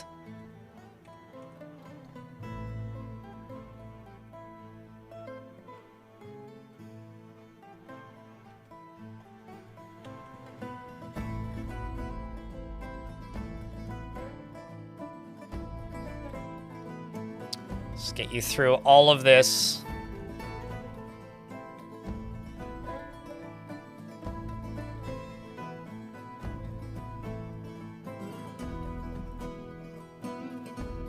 Get you through all of that. Please don't set yourselves on fire.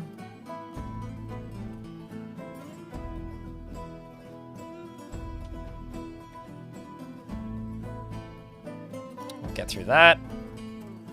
Hopefully they don't do the dumb thing and go beneath it. Nope, they didn't. Sweet. Huh. Did somebody just set themselves on fire? I don't see a dwarf. Ah, there you are. Rest in peace, jurist. Rest in peace. Rest in peace. No! Not snail. I'm actually gonna miss this dwarf.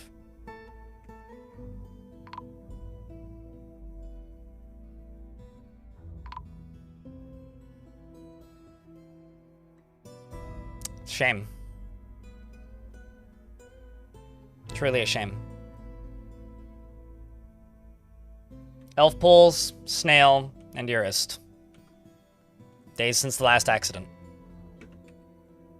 They dwarfed well. I'm really sad about Snail. Snail was a nice dwarf.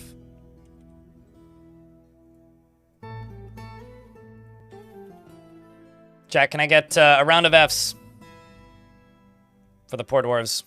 They didn't deserve that.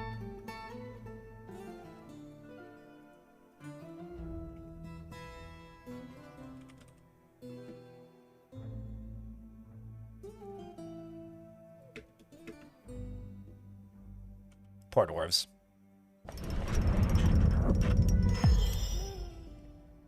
Oh shit. Yuvesh, the Baron Consort of Paint Vases, created Kudvustathiz, a tiger iron bed, and offers it to the angry bin of smiths. I want to know where my queen's bedroom, or my king and queen's bedroom is. And, they get it. Or actually, you know what? I'm gonna make my life a little easier back here.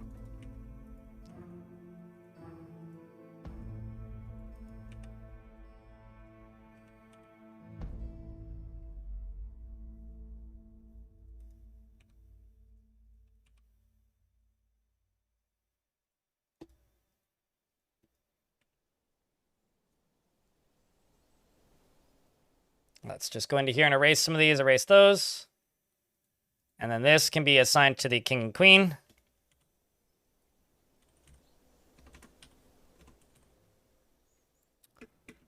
And your meager quarters can just be assigned to somebody else. Here, give it to a kid.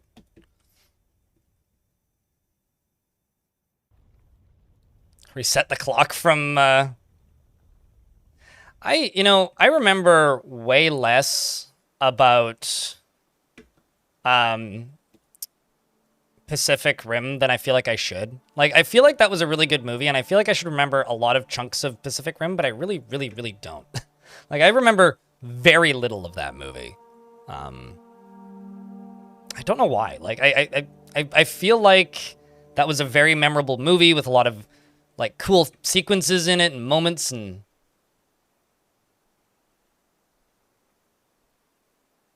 Yeah.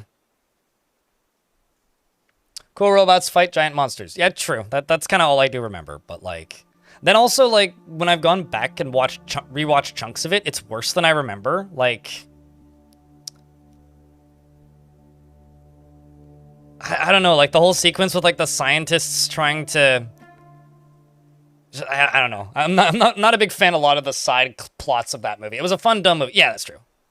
It was a mecha movie made by Western cinema, and that is wild.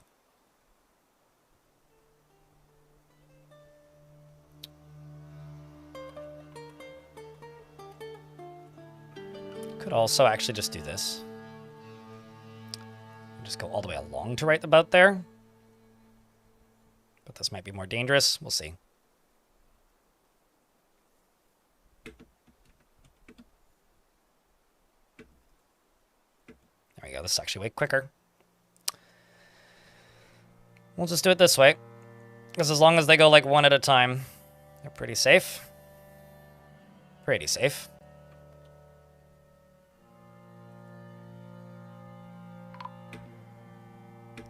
That's probably snail, right?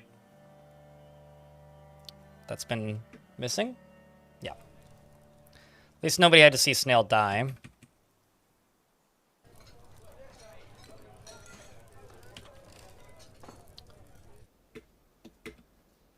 Okay, we really need to get everybody inside now. Because shit's gonna go wild pretty soon.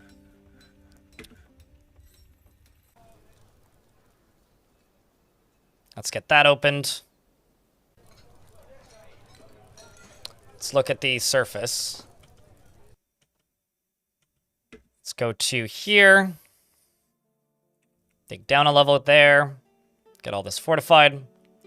And looking at this, we now have a much evener spot to go through. We just need the miners to dig through all of this. And I think we're in a good spot. Mainly visual spectre instead of witty one-liners? Sure, yeah, I guess. I do wonder how well the effects in, like, Pacific Rim aged, though. Like, is it like a... like Avatar, where, like, that movie looked great when it came out and looks like trash now? Or is it like... you know, a movie that still looks good after the effects? This is a tiger iron bed. All craftsmanship ship is of the highest quality. It is encrusted with paracut tiger iron. It has been given to my nobles, who currently don't have anywhere near enough cabinets because, as you can see, all of their rooms are all filling up rapidly with clothing. That literally just means they need some cabinets. They need somewhere to put their stuff. Let's get some chests in as well. Let's throw in some military equipment holders, which they never use, but we'll throw them in. Because this is for the king and queen. It's going to take a while to satisfy them, but I can satisfy them a little bit. What's the plan with the lava channel? I'm just trying to get the lava out of here, but it's eventually going to become a full-size moat. But right now, I'm literally just trying to get it out of the fortress. That's literally all I'm trying to do. Well, rather, get this area traversable again. And the other thing that I'm doing here, and the reason I'm doing all of this, is I want my Marks Dwarves and my Siege Engines to have a better, like, cone of fire range, basically. Because this is something I should have done a while ago and never got around to.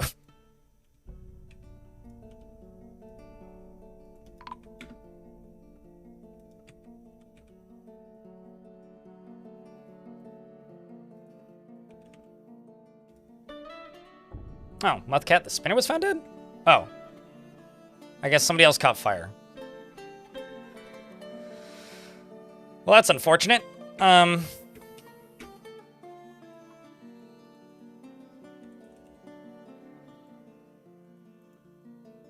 We'll get those dealt with.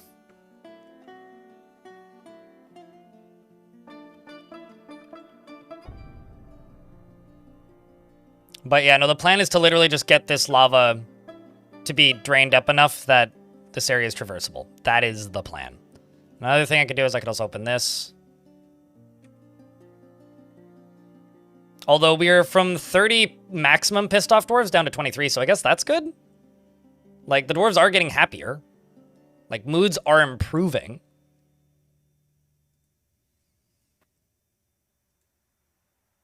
Let's just pull this again. And pull it one more time.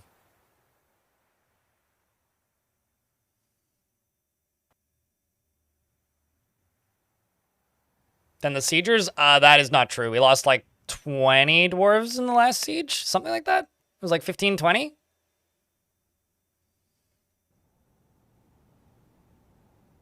And if they got into the fort right now, we would not have any dwarves left. Oh, this siege? Sure. Let's just get this closed. Now that it's one deep, it'll start to drain, which is what we need.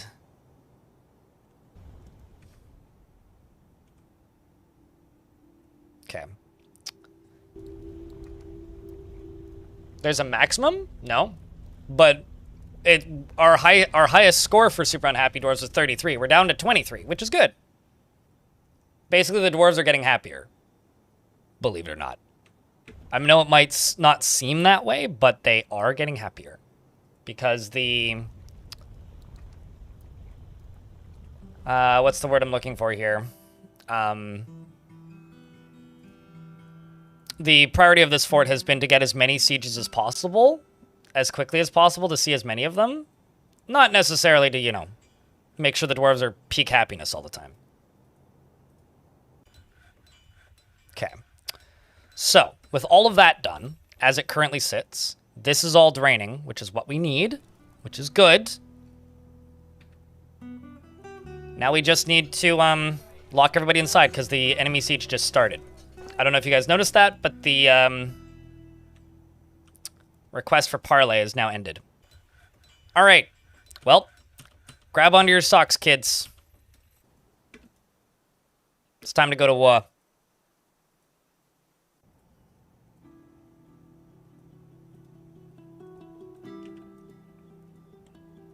Gotta get a round of beers for good luck. Because bloody hell, we're gonna need it.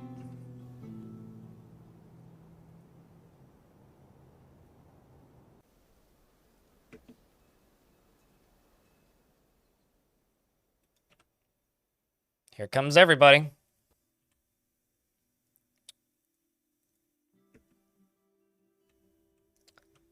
Meanwhile, the Gerblins are down here. They are bringing the battering rams. They are, in fact, bringing the battering rams. This is the leader of the goblins. There's a human tooth amulet. Ugh. It's disgusting.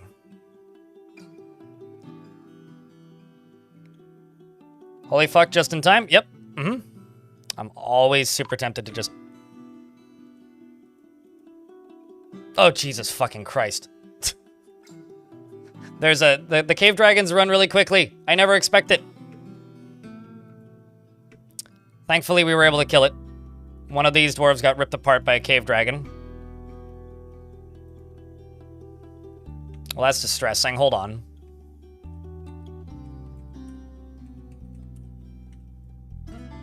What was your name? Einod?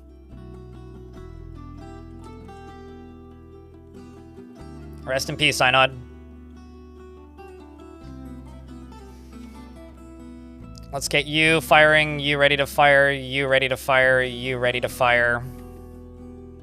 Mark's dwarves are all down here. We also managed to kill one of the ogres already, it seems. Yeah, let's just do that for right now. Oh boy. Because they go in different squads, right? So there's one, like, almost here already. And then there's... Where is it? Shit. I think it's a 5. Yeah, it does. So they're parking there. Okay, who are the goblins coming in, though? Yeah, this is another thing. Look how they hug the wall. They're less likely to get shot at when they're hugging the bottom of the wall. I don't even know how big this squad is. Okay, so this squad is, like, minimal. These are just, like, normal skilled... You're a siege operator. Fascinating. Yeah, see how some of them are skilled and then some of them are novice? Like, this guy is just... This guy's a big threat, right? Because he's competent and everything. Same with you. You're also scary. Whew. I don't really know what I can do at the moment, aside from scream. So, here we go, chat. Oh, there goes that dwarf. Let's also pull this lever to lock the door, so that they don't all get in. We immediately lose... We're up to 3 dead dwarves. More bolts are flying. Let's see if I can move some of the mark dwarves down to this lower half down here. Let's also just get rid of these.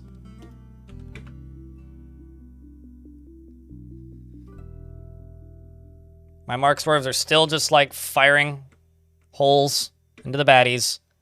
My squads come running down. They're very unskilled, but they're now on the drawbridge, falling into the enemy, cutting up as many as they can. I'm going to tell them to not close this bridge, because that would be bad. As entertaining as that would be bad. I don't want to lose all of these dwarves immediately. So hopefully we can take out at least one squad. We do have one dwarf who's in a martial trance, who's Aban, who's taken out a good number of dwarves, and most of the squad has fallen with the exception of one.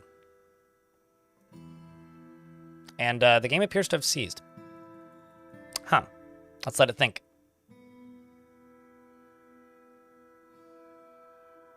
Although, if the game ends up breaking or crashing, we've only lost 5 days. So. But it's frozen. No hands. It's unpaused. Oh, there we go. Not sure what happened there, but it's back now. All right. How many dwarves are even left in this squad? 3? Oof. Well done, Aban.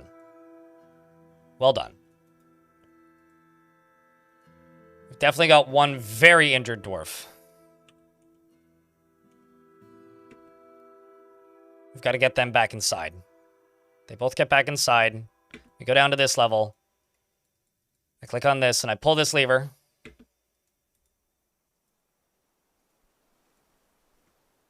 Let's hopefully get this dealt with quicker than not. Run inside if you can.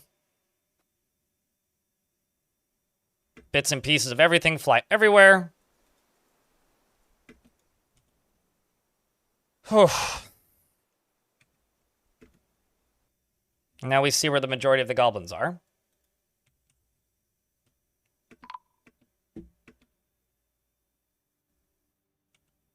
Well, some of them are still moving. The rest of the army appears to be right here. You want me to save the game, streamer? Sure, I can save the game. I'm also going to go take a toilet break. Chat room, can I get a round of beers for good luck? I will be back. Oh, was that a Cyclops buddy, not the ogre? Okay. All right.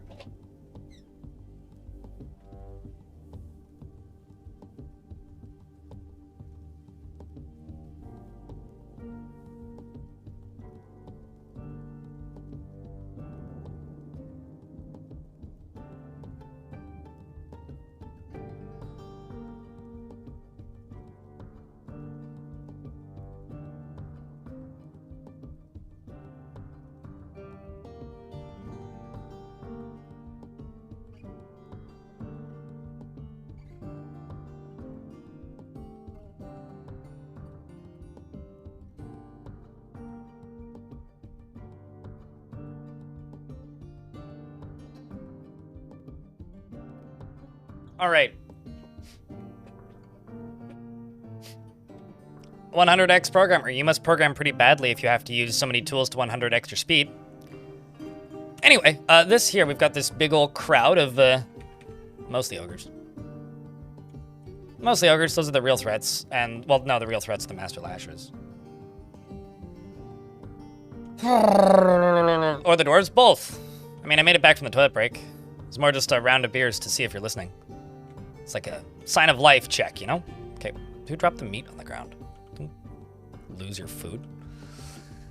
Okay, how's this down here doing? Still draining, not drained yet. Almost drained, though. Let's see what the baddies do. They don't currently have a way into the fort, but they will very soon. So I'm curious as to see where they go. This is what they do that's very different than before. Like, they move in different squads with different goals. And they plan to take different entrances, which is always kind of cool. I have a feeling they're going to get a lot of bolts fired at them. But they're building. Or digging, one of the two.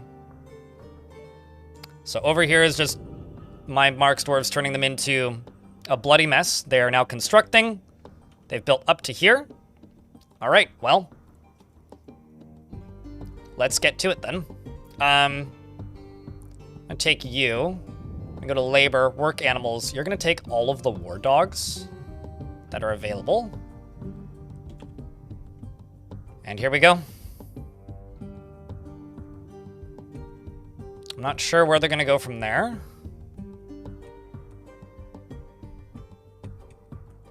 As they appear to all just kind of be standing at that spot. Kind of expecting them to go diagonally here, but they haven't yet. Just kind of dogpiling there at the moment.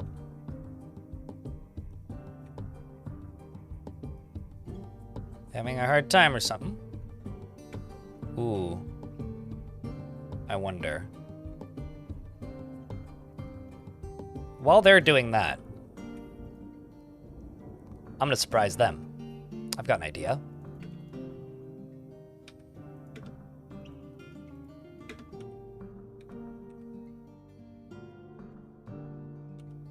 That's what I'm gonna do. I've got an idea. They may have also decided that it would be smarter for them to go the other way.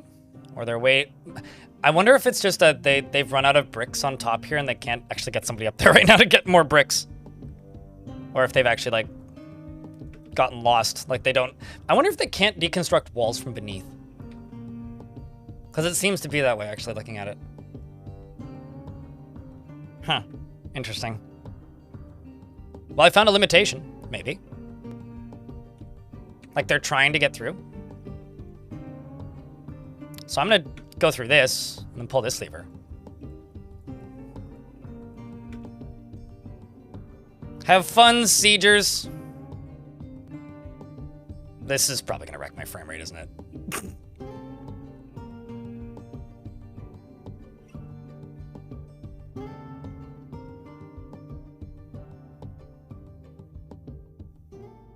Bye, Sharona. Maybe I screwed that up a little bit.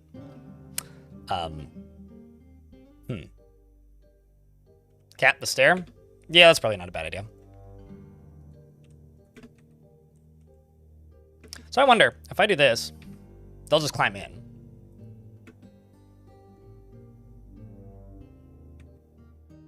There is a lot of goblins right there. More forest fire? I mean, that's kind of why I'm building it this way. Is really so that I can do this. Actually, I've got an idea. I've got a really fucking dumb idea. I'm gonna do the really fucking dumb idea. If they're actually stuck there,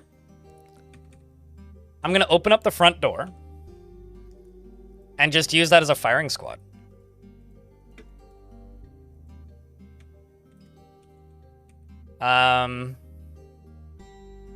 They can almost make it in that way.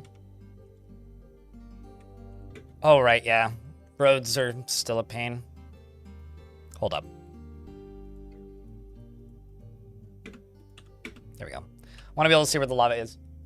Let's send you 2 squads. You 3 squads, actually, down here. Or you 2 squads down here. I could just run them over here and just fire at these guys from the... Charred dwarf? I think you mean charred goblin. Uh-oh. The frame rate went down to 4 for a hot second there and is now back. Mostly because I've got goblins now falling into lava. Flawless. They may fire back. It's fine. If they dodge, we win, right? We can dodge. They can't. Because if they dodge, they fall into the lava, which is already starting to happen, right? So there's still like a huge stack of them right here, but as they fall into the lava, they just cease to matter. Right? Like this is the classic goblin versus dwarf trick. So I think what we need to do actually is double up this wall. Because the goblins... Like, that also might be a way to, like, break their current strat. Like, that might be a strat for right now, actually, is have an overhang floor. Because I've seen them dig up to the bottom of an overhang floor twice now. And both times they've failed to actually get through and do more damage than that initial attempt. Oh, there's also this guy down here who's coming up. Who they're just turning into a pincushion. This guy's now turning into a pincushion because he's getting hit by everything. The frame rate went to 0 again. I think it's the goblins trying to get off of the lava platform. Is definitely what's doing that.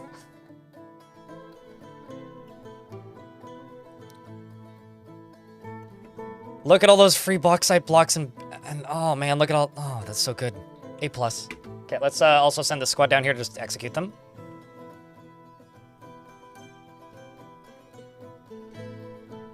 Oh, this guy's got his guts hanging out. Rough days for this cave ogre. Oh, geez.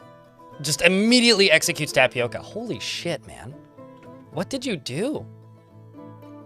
Captain of the Guard strikes the blind cave ogre with the bronze buckler. Rest in peace, my captain of the guard, by the way. I liked that, dwarf. How dare you? Shakes him around by lower body. Well, okay. Fair. He did kind of get overkilled, but... That's a bummer, man. Yeah, this is the cause of the frame rate issues, is all these goblins falling into lava.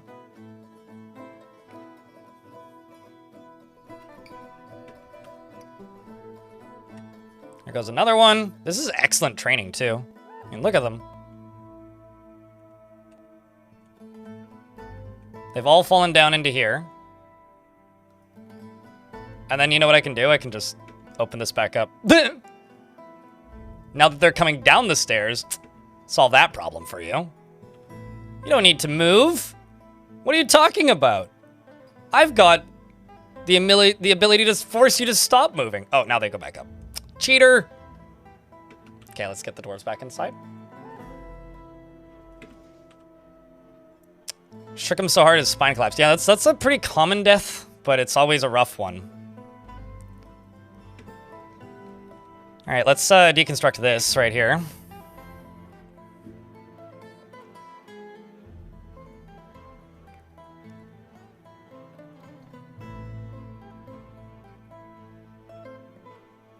Let's just go right there. And he falls into the lava. Let's place another wall piece right there. Set everybody back to training. And let's see where the majority of the goblin siege is now. Okay, so there's one battering ram that's moving? That's crazy. Yes, you can shoot through floor bars. I was thinking about just about maybe replacing all of those bottom levels with grates so that they can shoot down. Just build a bunch of grates and place them down there. Because that might not be a bad way to do it. How did I solve the FPS problems from yesterday? I opened the door. Literally just opening a drawbridge solved it.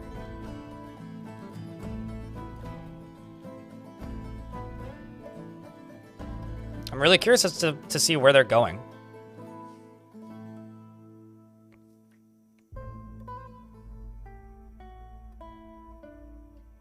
Is the coup de grace? What's that?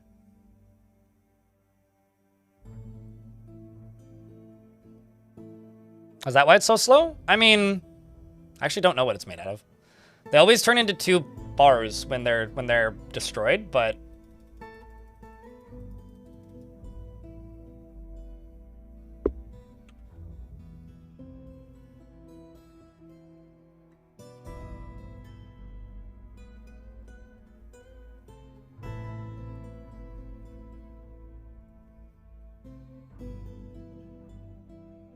I really hope we get another big migrant wave today. Okay, are you going for what? They could also just be leaving the map. That's also a possibility. Because they are kind of going around the fort. Like, they could be going for that, but that wouldn't really make much sense. Mark Star's missing for a week. Makes sense. Let's also get rid of this.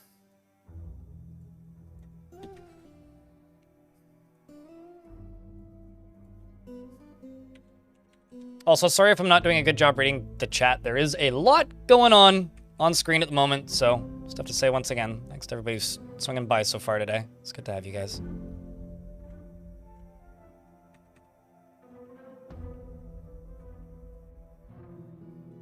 Wolfist Wolf.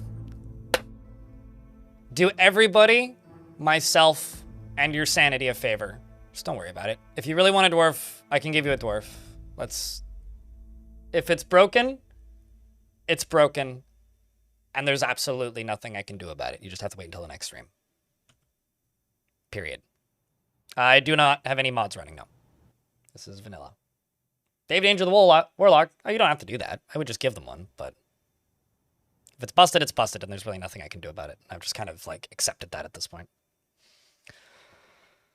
The thing is, like, there's two ways people respond to a wolf. There's, like, people are like, oh, well, that kind of sucks, lol. And then there are people who are like, I'm actually really mad, and I'm gonna, like, make my day hell over it. So, I don't know.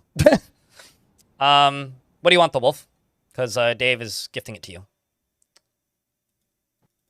I'll give Dave, like, a table or something. Where the fuck is he going?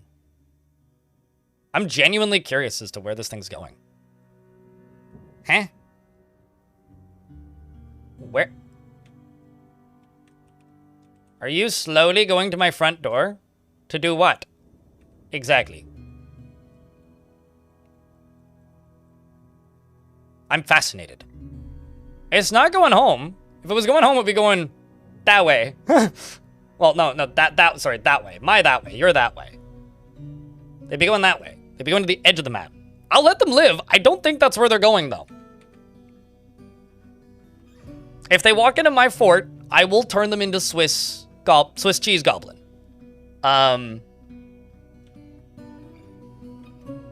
Whichever bridge the battering ram is going to.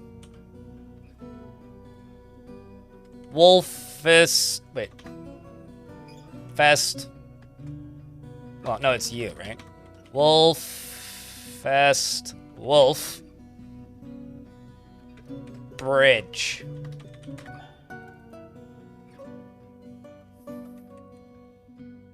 Two draw, two bridge. Okay. I like how this goblin legitimately just fell.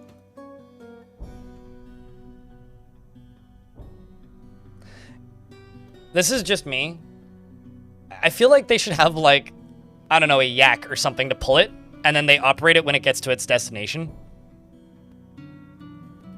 Where in the world are you going?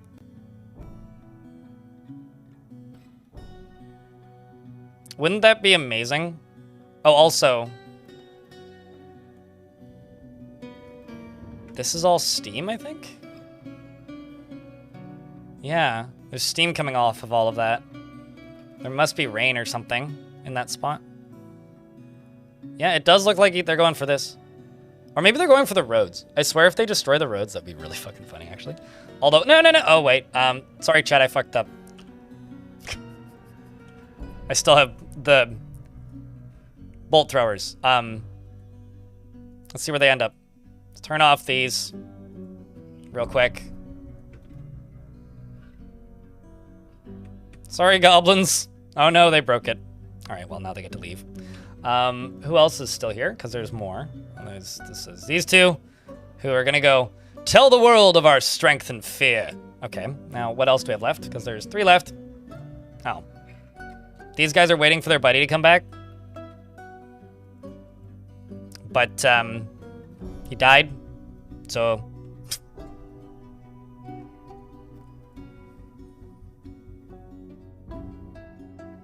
What can they top with that? From what I've been told, buildings, bridges, and doors are mostly what those are used to destroy.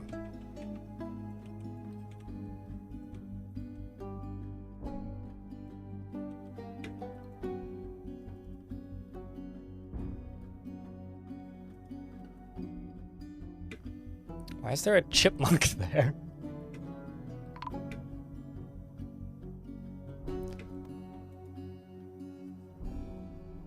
They never got to finish their special dance. Yeah. I just want to see what it looks like when they're actually attacking a building. What, that their friend left and they'll never come back? No, we'll just let them know with bolts. We got messages taped to them.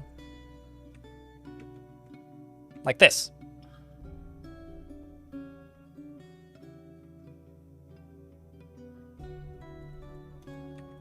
And now I have to kill the battering ram.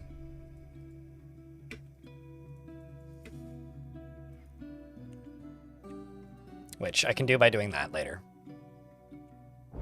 Oh, I thought I canceled this. I didn't.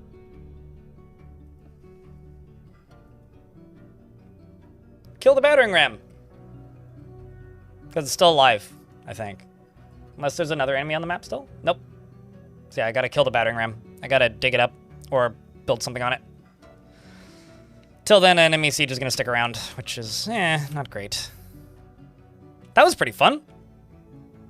That siege went well, ish.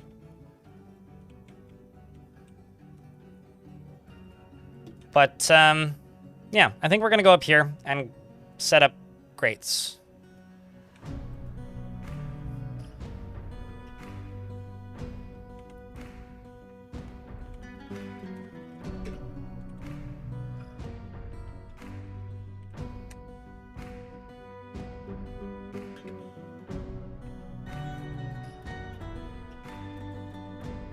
The RAM should auto-deconstruct after it's no longer carried. Oh yeah, that's one of many things that they need.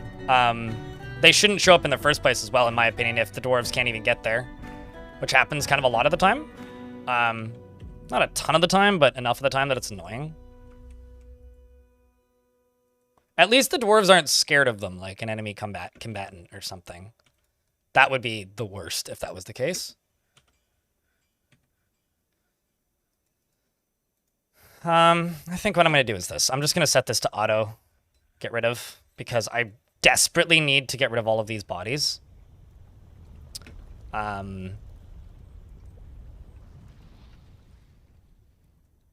So we're just going to get rid of all of these bodies. Refuse. And corpses. And I will just memorialize dwarves as they appear. I think what I'm going to do is add in a new area, small piece at a time. So let's do this first.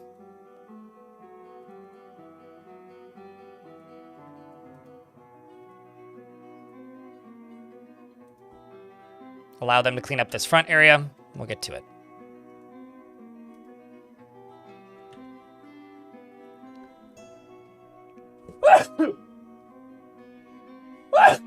Oh, wait. I don't know where that came from. All right, let's go into here and check something else. Yes, okay. We are cremating our dwarves? Yes. And everything. I'm also going to get rid of these 2 squads for the moment. There's no reason to have them. They're both empty. As we start trying to get everything sorted. Oh, we're out of ammo? Yeah, we're out of ammo. How many bars are we sitting on?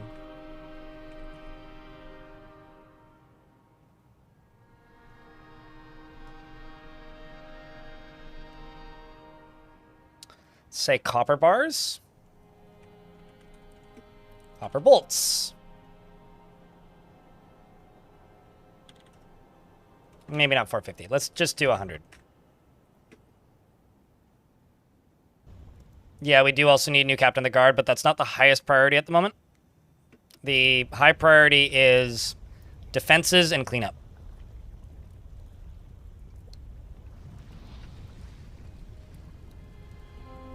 That's the current priority.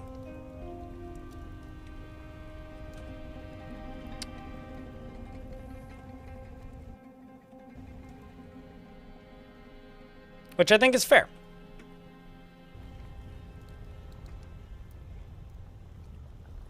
And the never-ending siege? Well, it's ending. You just need to destroy the ram, which is just build floors on top of the ram and then unbuild the floors on top of the ram, which honestly I think is pretty straightforward. I'm also going to go down into here and get rid of a whole bunch of tasks because I've lost enough dwarves now that, you know, I need them to get to work and be a little better about things.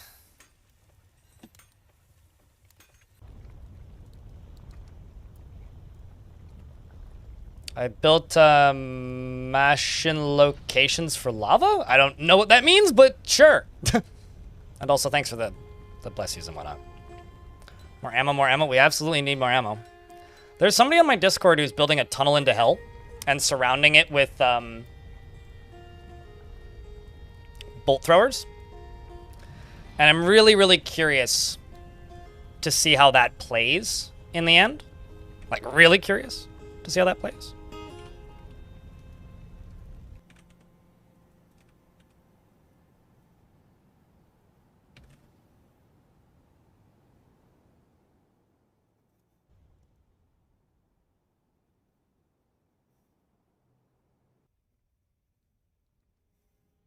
I still don't know what that means.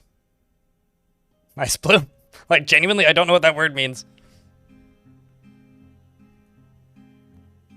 But, you know, I digress. Let's just do floor. I mean, not floor bars, floor grates. Need to make them out of workshop first. Come on. Do I not have... Oh, shit.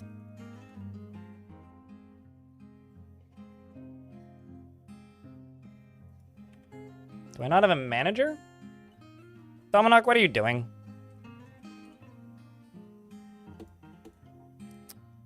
Actually, I have a suspicion. No, suspicion was incorrect. Well, anyway, let's do this. Let's turn off the burrow. Actually, let's leave it on, but let's take everybody that isn't children out of it.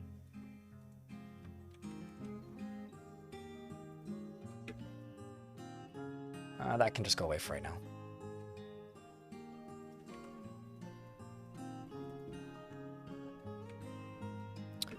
Things I need. I need to expand you. I need to get rid of these beds. I need to get rid of this right here. I need to get rid of that right there. This needs to be rebuilt, which I'm going to rebuild a little further south.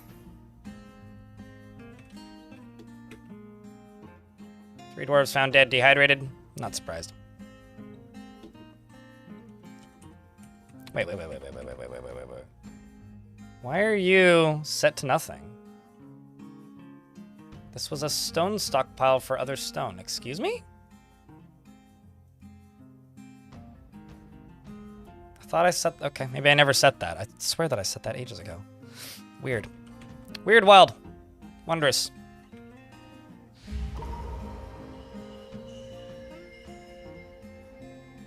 Or like fortifications, but allowing things like boiling oil to be dropped on enemies. Oh, really?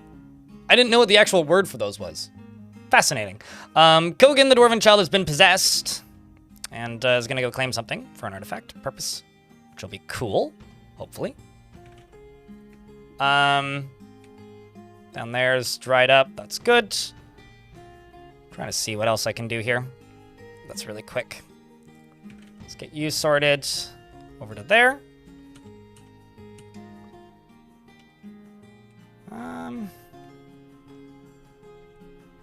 Yeah, this is something I need. Build that right there. Then we can deconstruct that wall. I can dig up to through there, along there, and then go along this bottom bit.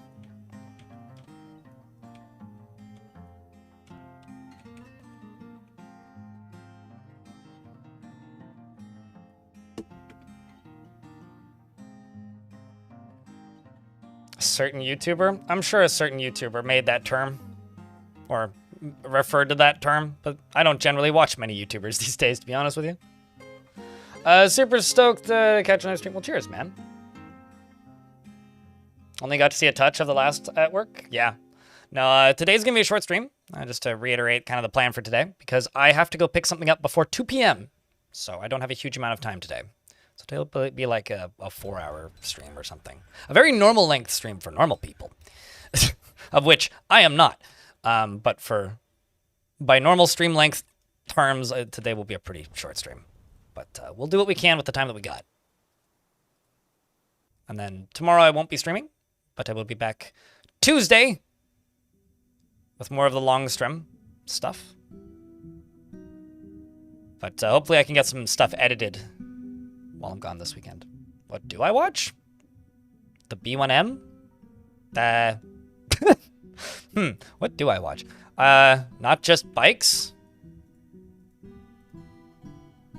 I watched some commentary YouTube. I spent like 4 days watching the most recent Carl Jobst video. I've been waiting for H Bomber Guy to make another video for most of my life, it feels like at this point. I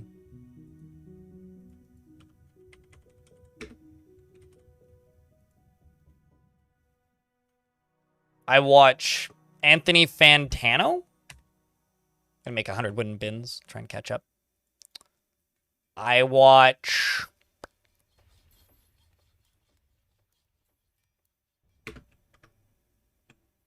He says as he's opening up his YouTube subscriptions. I watch The Race F1. I watch Hardware Haven, Girl with the Dogs, and Girl with the Dogs 2. I watch Post 10. Some More News, Coffeezilla and Voidzilla. No Fuckers. Sometimes I watch Ambiguous Amphibian.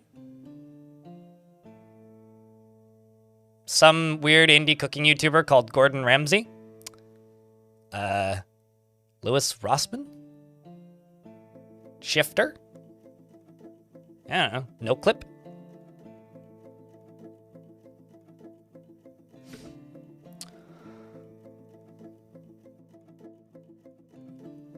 Spot the game on Steam Selling. I want to thank you for the excellent YouTube tutorials. They are a lifesaver. I have to update a few of them soon. Some of them are thanks to this update. Mostly the Siege-related things are a bit out of date, but we'll get caught up sooner than later. Something I need to think about over the weekend at the very least.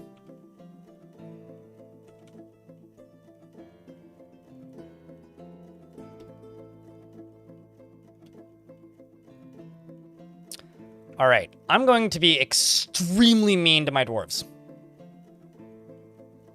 I don't generally do this, but we're going to be very mean to everybody. Let's get rid of these bodies.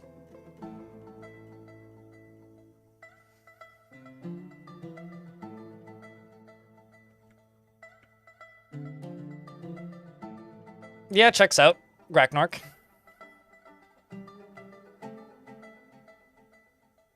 Let's hope that none of these bodies are big enough to, like, cause any splashback. There's a little bit of it. All right, now that I'm done being mean to my dwarves, let's let them out.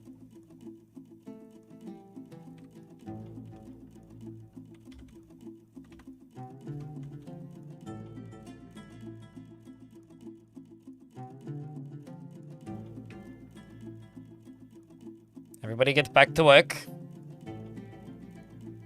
Am I throwing them into lava? Yep. Just gotta get rid of them. There are times where the absolute priority, like this, is get rid of the problem. And right now the problem is there's a lot of corpses everywhere. I'm trying to get rid of them.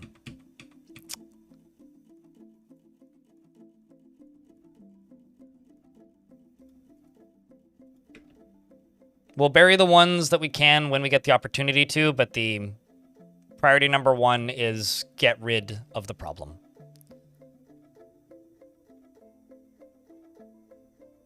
Few just fell asleep right there. No, it's been a long day. They're tired. I mean, ironically, the moods are better now than they were when we started today. Which is genuinely kind of hilarious to me.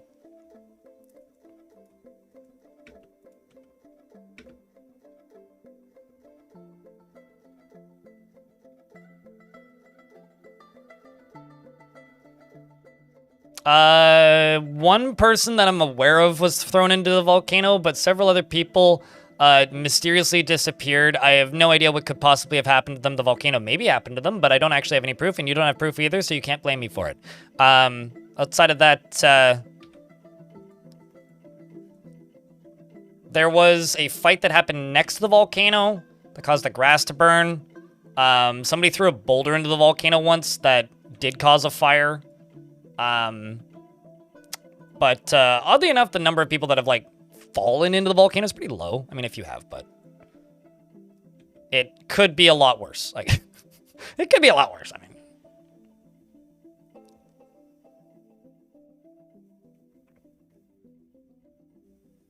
Sure, yeah. Mm-hmm.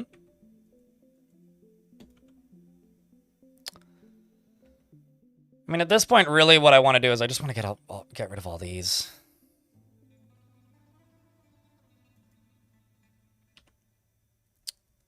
I wonder, what are the chores doing? You know what? Fuck it. I'm trying to, like, protect the children and keep them from getting too pissed off. I need them. I need their help. I need their help.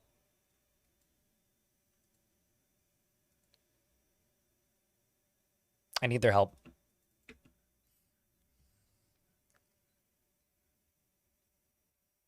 Yes, Ford has shown you just how unexpectedly splashy lava can be. Yeah, no, it absolutely can be. The dwarven child, Kogan, has created a marble earring and offers it to the Angry Bin of Smiths. The Angry Bin is really starting to check out as a name. This is a marble earring. Will craft for ships of the highest quality. It is encrusted with point-cut tiger irons and encircled with sheep's wool and encircled with bands of marble, cabochons, and jabber bone, and spikes of tiger iron and giant cave spider silk. On the item is an image of a decahedral decahedra in Grey Langer. I'm gonna give that to the king. He's damn right. I think he's earned it. By doing nothing, really. As kings do. Naturally.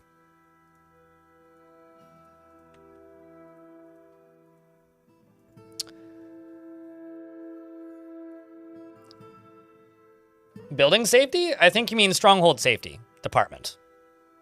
We need food, my lord. Sorry, wrong stronghold. You know what's another thing I could do? That's another thing I could do.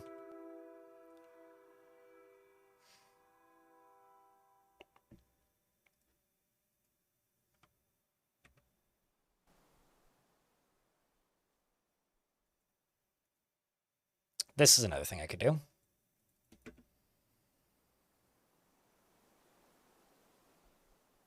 I got an idea.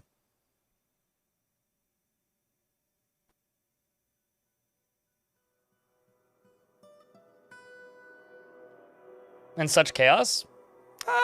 Trying to think. What was the last really chaotic fort? I mean, actually, the tiny fort I just did was pretty chaotic, so I guess maybe I'm a little biased in favor of, like, I don't know, that last fort I did was pretty crazy.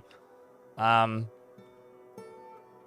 yeah, I don't know. I generally like overcompensate for moods so much that I kind of like outplay the fun of it. But this fort, I'm like, yeah, fuck it. I don't really care too much about the success likelihood of this fort, I guess.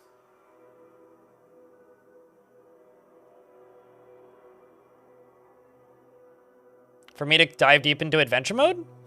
Well, first off, they would need a new feature. I don't know, exactly.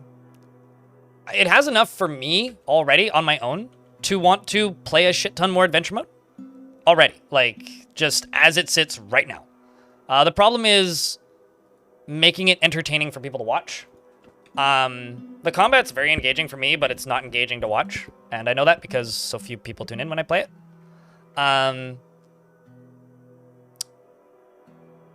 It's not any particular feature. It's like the audience would need to feel differently about it.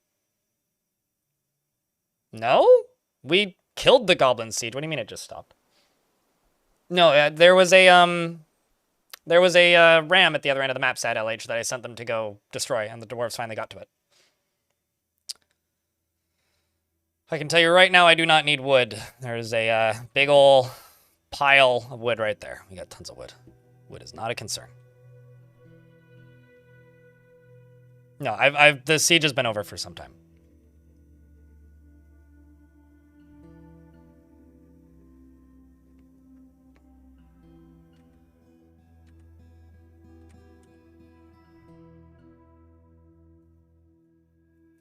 But yeah, I don't know. I don't know what it would take for me to get super deep into adventure mode. I think the Dwarf Fortress community as a whole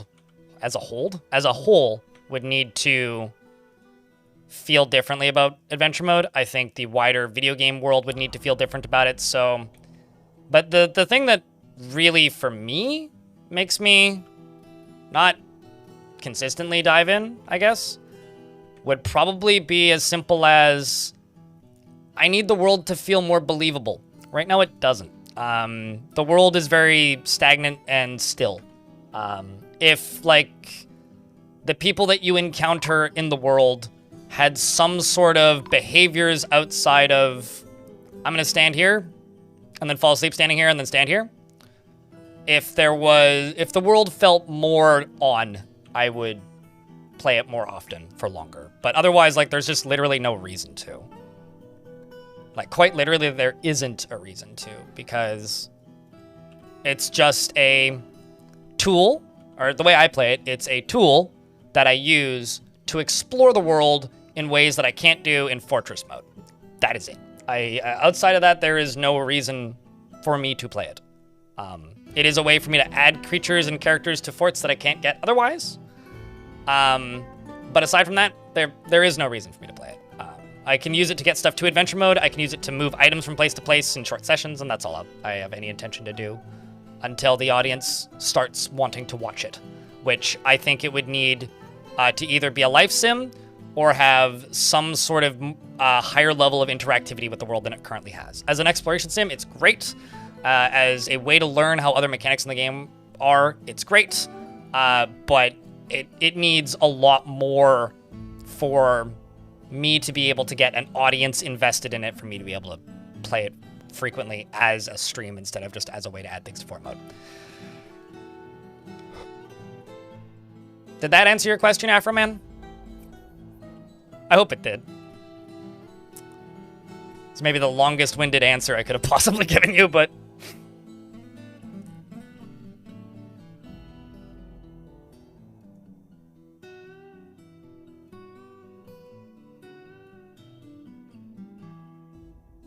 Also, chat room. What do you think of this update so far? I don't know, I'm trying to start a conversation. It's been 4 minutes since somebody wrote anything. What's the best way to get started with this game? Just start a new world, start playing, and read a lot. When you get confused about a mechanic, look it up. That's what the wiki's for. Like, you do not need to use my tutorials. I mean, like, sure, that's cool if you do, but, like, literally the wiki is, like, more than enough for anybody. It'll tell you exactly how to play everything. It'll walk you through every single step of getting into it. It'll run you through all of what you need to know. You will learn all of the skills and tools that you need. And the game's pretty good about that stuff, so. Or rather, the wiki is pretty good about that stuff. But if you need something specific and you look it up and you spot one of my tutorials, that'll help. This isn't a game that I would worry too much about, like, being spoiled on, because playing the game requires learning how the mechanics work. El Rey has given birth to a girl, El Rey Jr. But if you've played any kind of colony sim of this sort before, this game's not actually hard to get into at all. It's only difficult to get into if you've never really played a game like this before, and I think most people have, like, played The Sims or played, like, Banished or something, so, like, most of the basic verbs that you need to be able to play a game like this are pretty, like, common knowledge at this point. I guess, like, most people have played something like one of these games. So, name the new baby girl. Sure. What am I naming it, Idle Villager?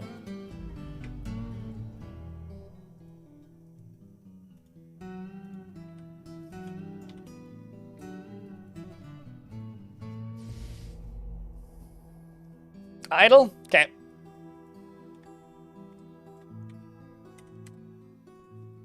Idle is an optimist and does not generally seek retribution for past wrongs.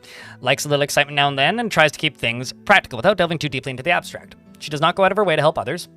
She likes to brawl and she often feels envious of others. She is stubborn and she tends to not be swayed by emotional appeals. She is not inherently proud of her talents and accomplishments. And where was I? And she tends to be a little wasteful when working on projects, and she tends to make a small mess with her own possessions. She tends to be passive in discussions, and she's quick to anger. She isn't particularly ambitious, and she has a tendency to go it alone without considering the advice of others. She generally acts with a narrow focus on the current activity, and she gets distracted during conversation when she's nervous, and she keeps her voice very quiet when she's nervous, and she stiffens up when she's surprised. When she's working hard, she has a habit of licking her lips. She needs alcohol to get through the working day. Dreams of crafting a masterwork someday, and personally finds introspection to be a waste of time, believes it is the utmost importance to conceal emotions and refrain from complaining, and doesn't really value merrymaking. Hello, Zavi. How are you? Issue with DF is remembering all the things you need to do. I mean, Dwarf Fortress's kind of game plan is to overwhelm you so you fuck up, right? But I will say that also is kind of something that you get better at with time. Like, practice makes perfect, I suppose. Which is, I guess, like, a duh thing to say. Not very helpful, but...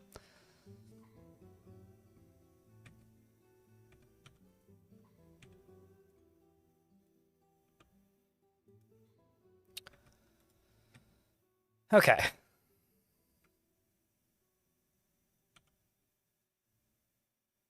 just expecting to get ambushed by the elves randomly. Speaking of, the elf diplomat is here and is not thrilled with us. There's something senseless slaughter in the trees. They will allow us to chop down 20. Okay. I will not hold to that, but... well, I will try, because I don't feel like getting attacked by giant lions as well as humans and Wolverine people and other things.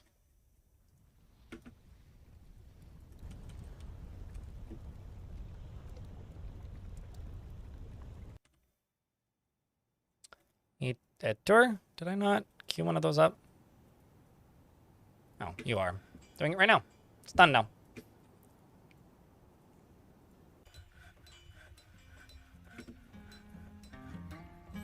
Much easier to kill?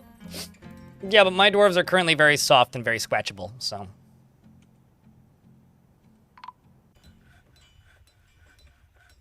very, very, very easy to kill my dwarves is right now. My dwarves is very soft and weak. At this moment, unfortunately. The X-Men people, sure. Yeah, no, it's the humans that keep sending the Wolverine people at me. Which I guess is also kind of X-Men-ish.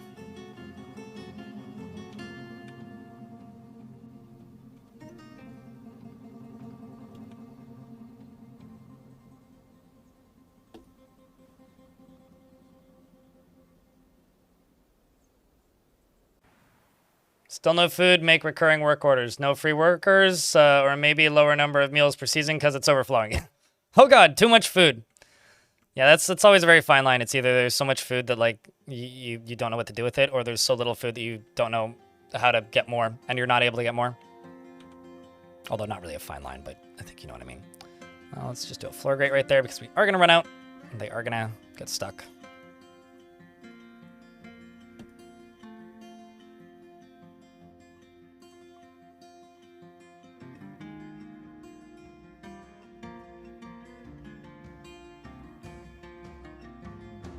You're dug out there, so I can do that. I'm just going to cave this whole layer in, I think. That's really just the plan. Just going to cave the layer, cave the whole thing in. Down into here. So let's just go, like, maybe right here. Just connect the lever to that.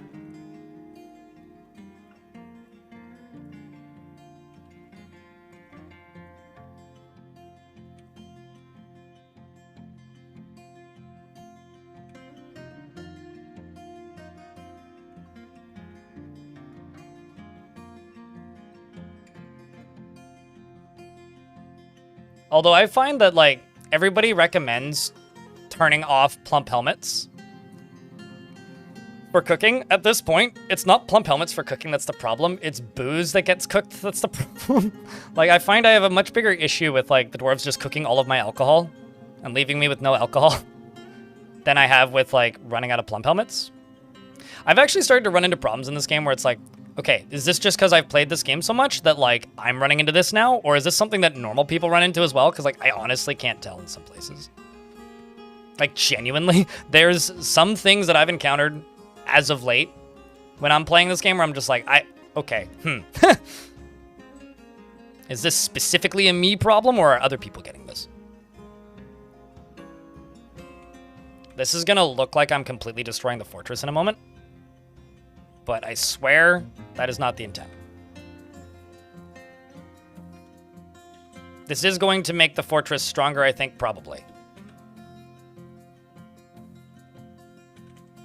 With me doing all of this digging like this, what are the odds that the baddies show up at the least opportune moment?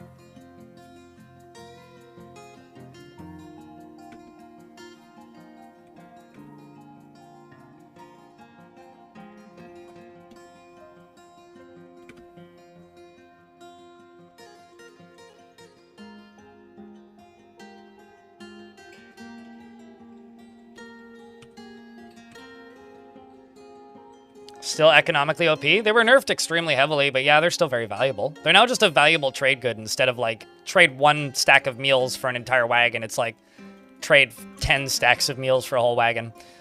You actually have to go out of your way to optimize them now. But yes, they can still be extremely valuable. I mean, right now, the really economically OP thing are wooden bolts. At least in my opinion. Wooden bolts, and you just, like, encrust them with a ton of things and be impressed with how much they're valued. At even just, like, stones. Like, ammunition's extremely valuable. Oh, I thought I set that up in a way that that wouldn't happen, but here we are. Okay, you go right there. You go right there.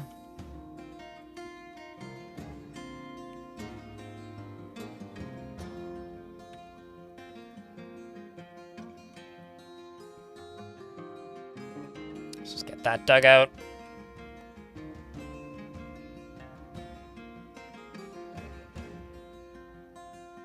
Yeah, well, I mean, I had a meal relatively recently that was worth about 8,000. But that was kind of an anomaly. In my experience, they're a bit more than a cut gem, but...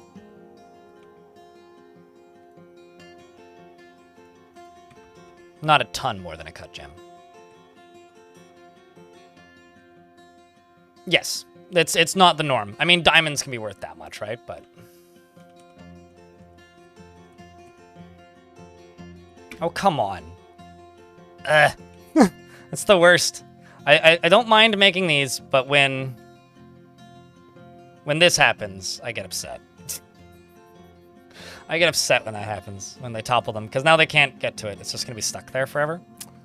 What's the name of that dwarf that just came back as a ghost? Oh, I already queued you up, didn't I? Yes. Let's get another slab in.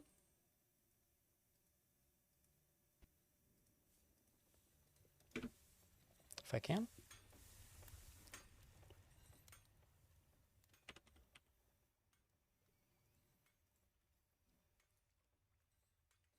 Kagage Tai, thank you very much for the 11th month, and thanks for helping keep the channel funded. Appreciate you. Appreciate everybody with a hat next to your name as well. You're the ones who have helped keep this channel here the way that it is, in the format that it is. The way Dwarf Fortress economy works, you don't know why anyone would sell anything non-renewable? I mean, there's non-renewable things in Dwarf Fortress that are debatably renewable. Like, technically ore isn't renewable, right? But, like, I would argue that it is very much renewable.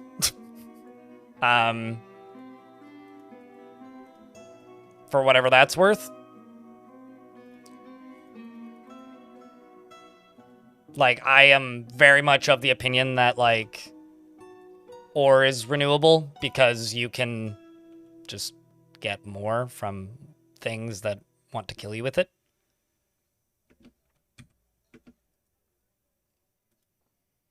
Okay, so you're already hooked up. I can unforbid that now.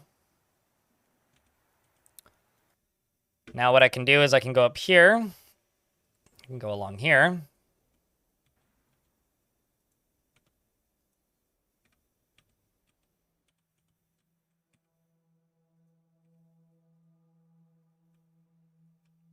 Actually, let's just dig through this. Let's not go from the top. Okay.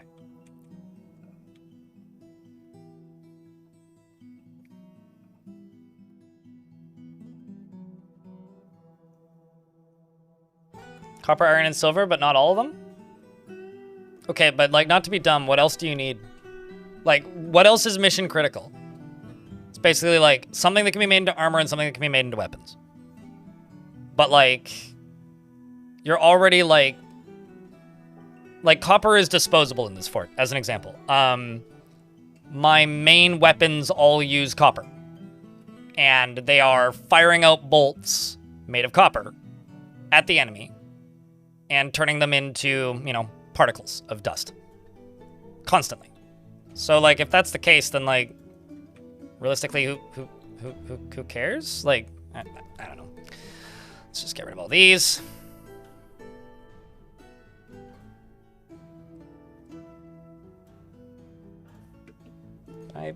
Oh, I made that as a ramp, not as stairs. I was aiming for stairs, but I missed.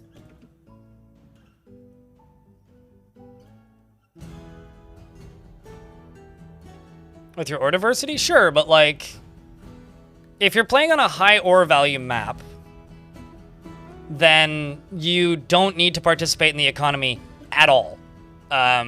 Because, like, if you find 3 good deposits of, like, a decorative metal, like gold or platinum or something, like, that's literally all of your trade materials for the rest of the fort, period. Like, that's it. That is everything that you need forever. 3 hours is short? Probably closer to 4 or 5. Well, 4.5 is probably what we'll be doing today. Because I have to be somewhere by 2.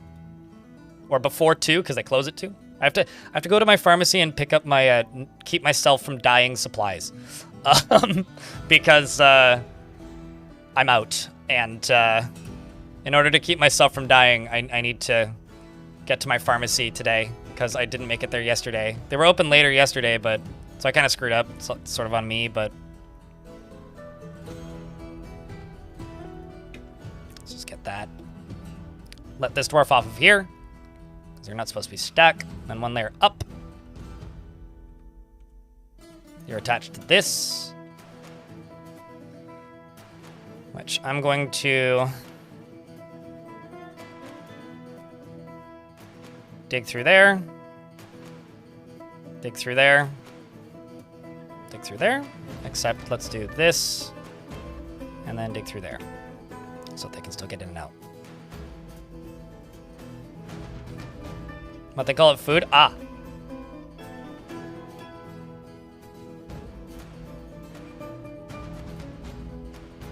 I mean, I already did, so... In regards to you don't want to miss that. I did yesterday, technically, so... And then after that, it's just I should probably get some video stuff edited about this update, turns out. So a lot of people are asking me about full opinions and everything outside of just like the I'm reading the patch notes stuff. All right, let's get these dwarves indoors. In dwarves is what we're doing. Thanks for the first bits of the stream to whoever threw that combo. Apathetic Rambit. Chat room, we're about to do a big cave-in. Do you like big cave-ins? And you cannot lie? Let's hope it works. I think everything's disconnected. It looks like it. Nah.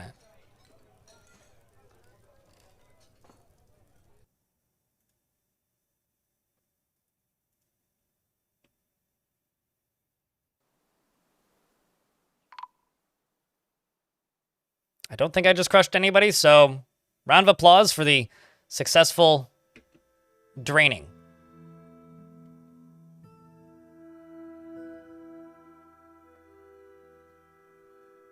We did it. So that goes all the way up to here. And what I'm going to do is I'm going to do a wall. Well, actually, I'm going to dig this out. That's what I'm going to do.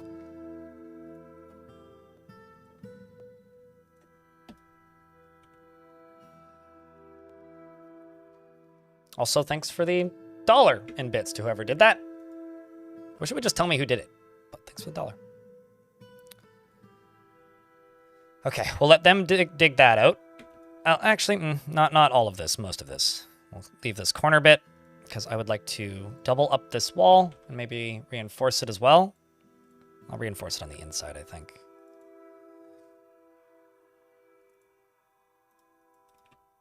And then you can go right there.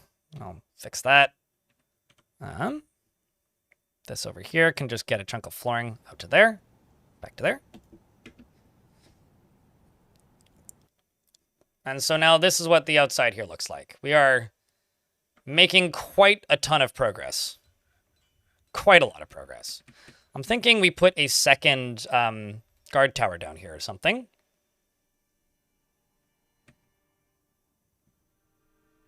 Or maybe like along here.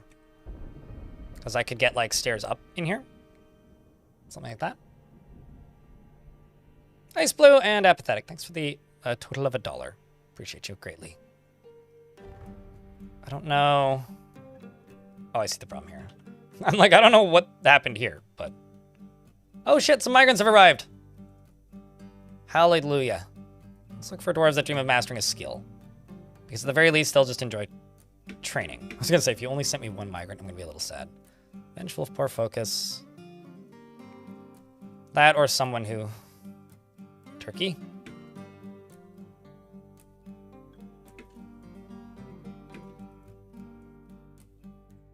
Patience values eloquence. Lots of masterworks. Clumsy. Oh, you dream of mastering a skill.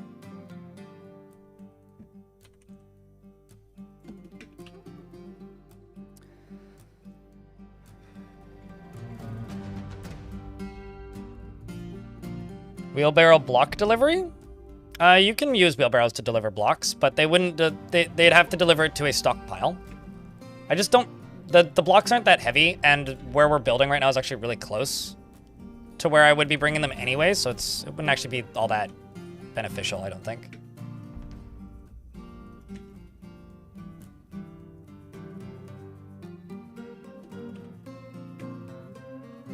I think I'm actually just going to fill out the rest of this squad. I'll just find dwarves that don't look terrible at it.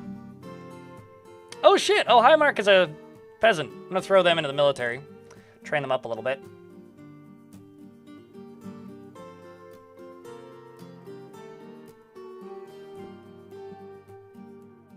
And Dodok, I'm actually going to swap you out because you're using a cane, I'm noticing.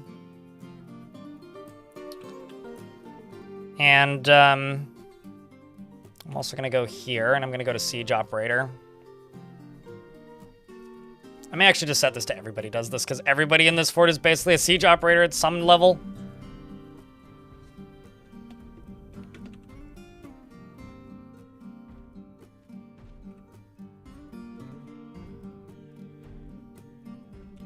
I'm also going to go down here and just dig out this. And use this right here for two things. It's going to be for armor storage. And maybe I'll move the bodies down to here. Give me a full guild hall. We already have one. We have an engineer and a siege operators.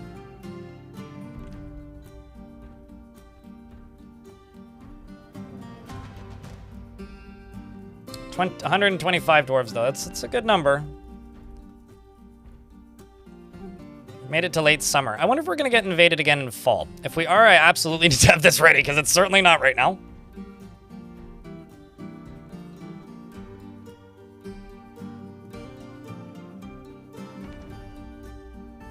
Am I trying to channel Boat Murdered? You do realize that Boat Murdered wasn't on a volcano, right? Like, there was no volcano-related tricks used in Boat Murdered. So, no, I'm not trying to channel Boat Murdered, but I am trying to build a volcano fort.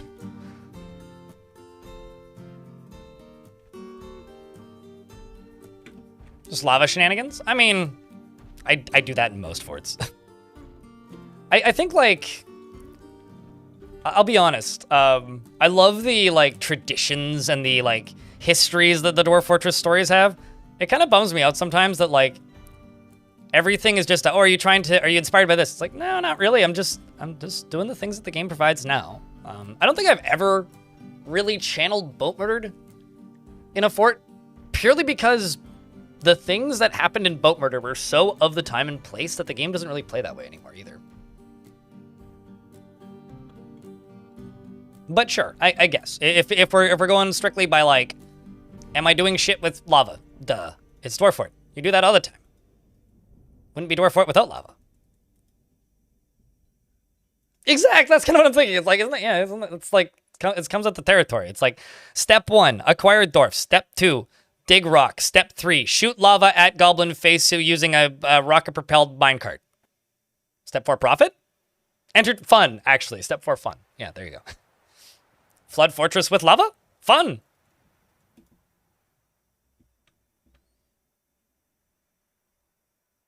Fun.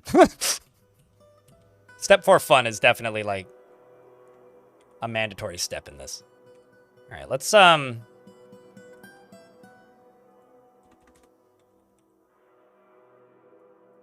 a couple more miners up in here.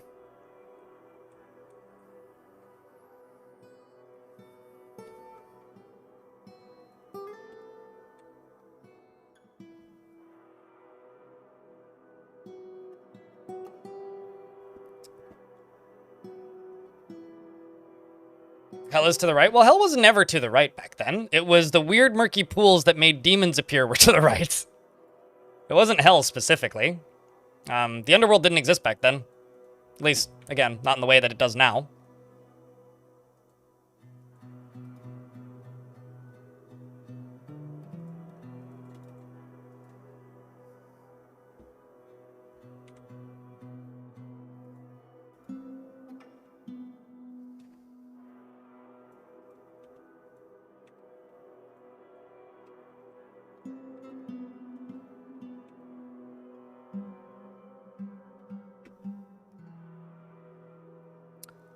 You've seen people do them. They look like fun, trying to figure them out the first time. Yeah, I might end up doing minecart shotguns in this fort. Because I think I have space for it. 1, 2, 3, 4, 5, 6. Okay, so 1, 2, 3, 4, 5, 6, 7, 8, 9, 10. Yeah, I could do them down here. Or I could build up and build them. Or I could use impulse ramps, but those are a little tedious. I'm trying not to use minecart shotguns for this fort, to be honest. The reason I'm trying not to is I think that while minecart shotguns are really fun, I want to try and use the things that are intended for the purpose of defeating enemy at range. You know, they've just given us a whole bunch of tools to do exactly that. So I'm trying to use those tools as they're intended first. At least for this fort. I don't know. They're extremely good, the ballistas. They don't shoot at a super harsh angle, but they are very, very strong. I'm actually going to move them, I think, though. I think I'm going to move them into a battery down here, maybe. Or over here, alternatively. Or maybe even over here. But I'm going to either build more or move them. Also need to make more ammo for them. Unrelated.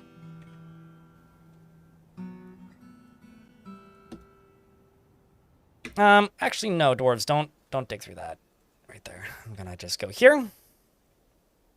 And I'm going to go screw pump. I don't know what materials I have, but hopefully I have something lava safe. I have steel. Green glass pipe. Green glass pipe. Oh, tube. That's what they're called. We're in an ad break, so I will wait. I'll make 2 of them.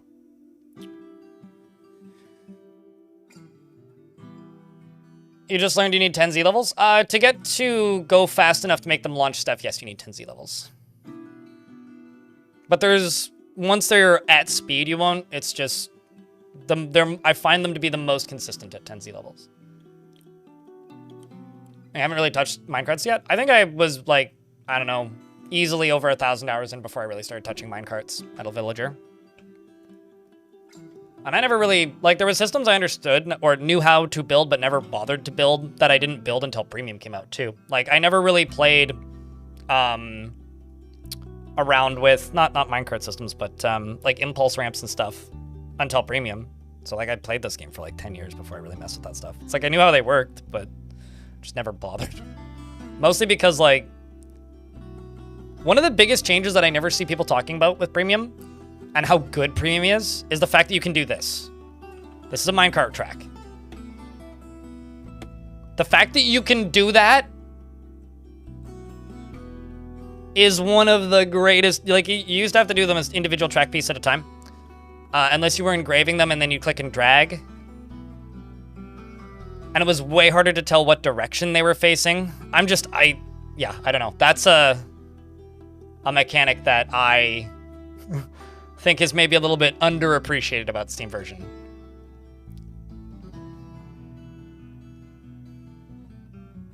I look at YouTube chat. That was hell, all caps. Yes, exactly. Like that. When people ask me, like, would you ever go back to, like, version 47.05? It's like, no. And that's why. It's because I don't... There is no part of me that ever wants to have to deal with the construction mechanics for a lot of things, or the mechanics that you used for, even, like, building walls wasn't that bad, but it was like having to deconstruct floors to build a wall on top of it and stuff like that. Oh, of course they do, yeah. Chillblamed. I just haven't done one in, I don't know, maybe 6 months. It's been a couple forts. I think, like, actually, ever since the first Mark's Dwarf rework, I kind of haven't done them. I've just been using Mark's Dwarfs for most ranged attacks.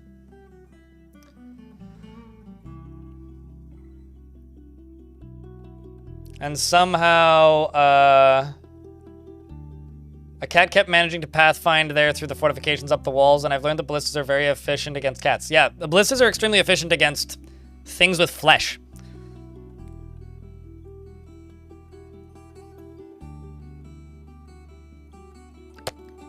Oh, there it is. Ring class 2 at the top there. Okay, so the next thing I'm going to do is I'm going to do something that I'm not going to necessarily recommend, but corpses. We are going to do mass burningses. Although I haven't actually been watching the surface. This is working very slowly.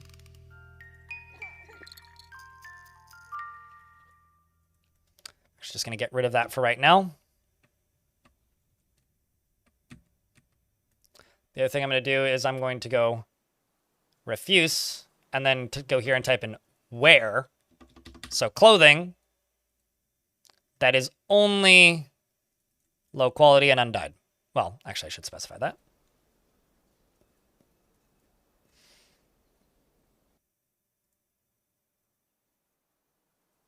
Color doesn't matter. I should specify that too. All right. And also material. Silk. Wood. Yarn. Stuff that'll burn. Leather. That cloth. Can I name the baby after you? The one that was just born? Which one would you like? There is... Oh, literally it's Dominox baby. Sure. It's the queen consort, so you get to be a princess. Congratulations to the happy Bob the Turnip. Excellent name for a princess. I feel like that seems like a Shrek name, you know? She can be very happy and optimistic and occasionally overindulges. She tends to think before acting, and she doesn't mind a little tumult and discord in day-to-day living. She's somewhat fearful in the face of imminent danger, and is somewhat uncomfortable around those that appear unusual or live differently from herself. She doesn't often feel envious of others, and she could be considered rude. Though she finds the rules of etiquette to be valuable in the abstract and needs alcohol to get through the working day. Dreams of creating a great work of art and personally views loyalty unfavorably. Disregards tradition and decorum and dignity and proper behavior. Cute indeed. Yeah, absolutely. Adorable.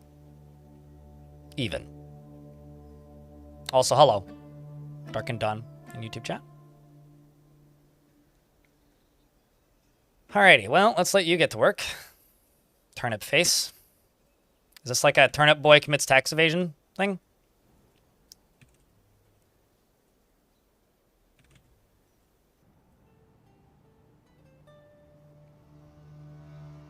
A dwarfable? Oh, for sure.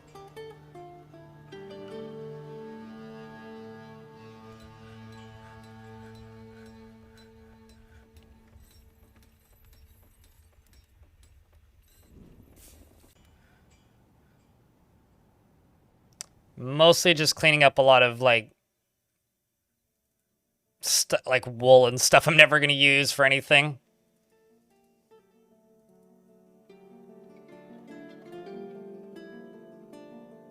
Just made the name when you were a kid.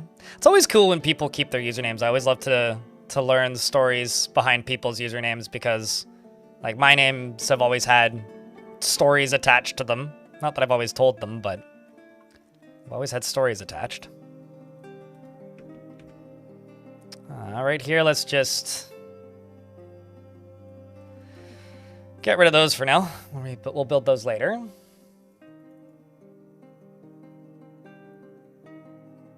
I totally misread what that said. I was like, giant cave spiders? No, just cave spiders.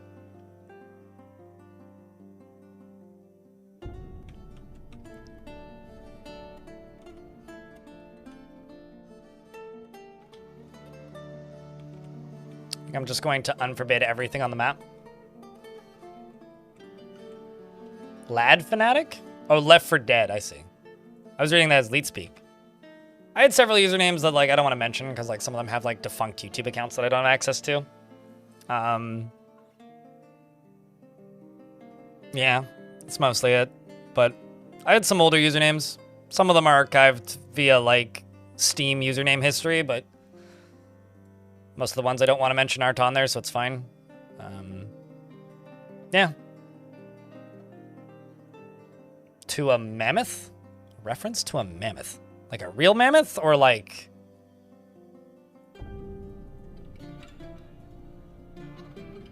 a character who happened to be a mammoth? Like, what format of mammoth?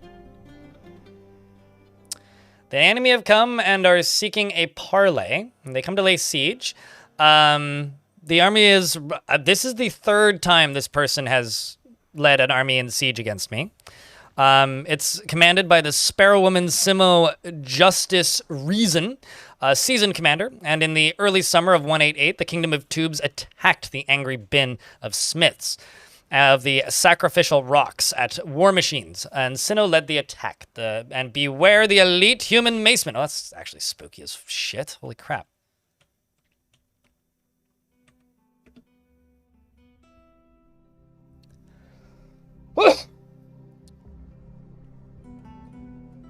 Keep sneezing today, and I don't know why. I'm gonna drink some water.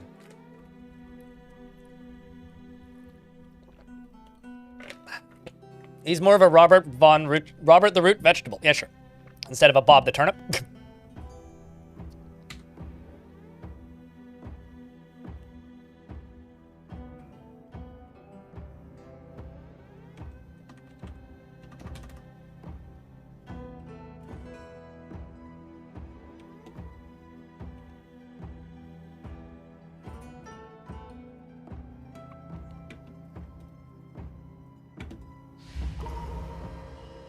You also woke up sneezing? Must be the day. Yeah, I don't know. Everybody's talking about me, I guess. The Kingdom of Tubes wishes to parley in order to avert the loss of life. That they do. Meanwhile, Cybrek here has claimed a leather works. Are you gonna run off and grab something? I hope so. Leather! Good stuff.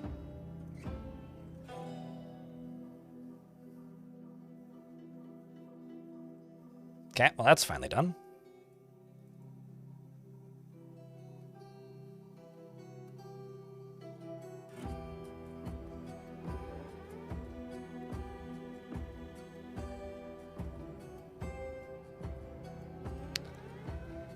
Now I need that done. Okay, so what I think I'm going to do actually is I'm going to go down here and I'm just going to forbid all of this and get rid of this stockpile. Just get rid of it. And I'm just going to get this dwarf pumping, or get a dwarf pumping this, so that I can finish the last few of these walls. And, shit.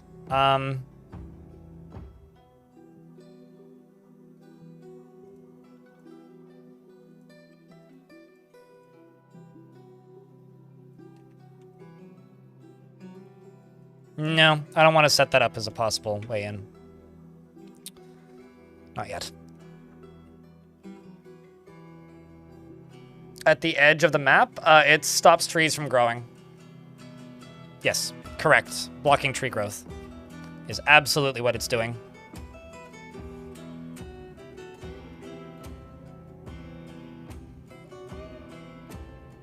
Absolutely what it's doing. Another thing I'm going to do right now is I'm going to set this as priority routing. And set this as no priority routing. Or low priority routing. So nobody, well, not nobody, but less people will dive in there and burn themselves to a crisp, ideally. Let's go up to here and see if I have more memorials, which I do. I most certainly do. Okay.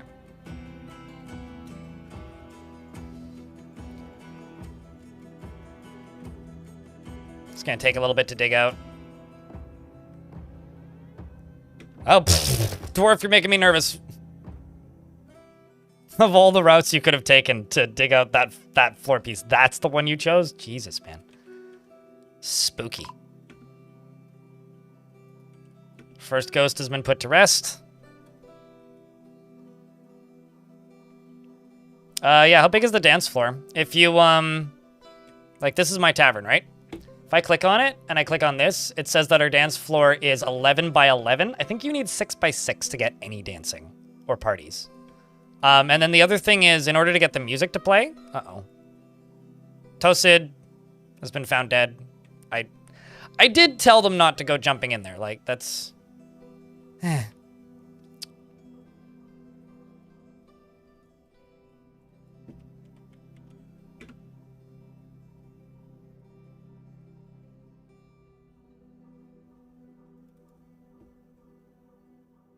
No. His name was Tosid, and he got toasted. It's a totally different name, okay? Completely unrelated to Toast-id.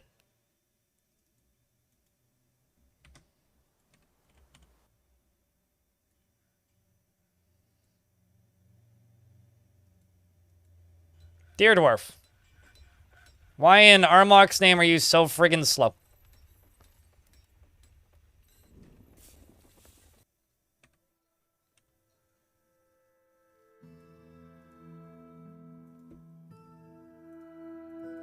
Okay, well, I gotta get this finished, and let's get rid of 2 or 3 more of these, and then this is just gonna slowly even out.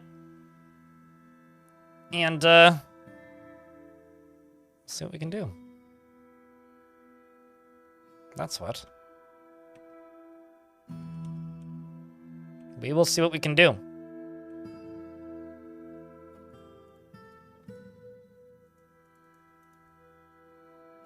Okay, that's done.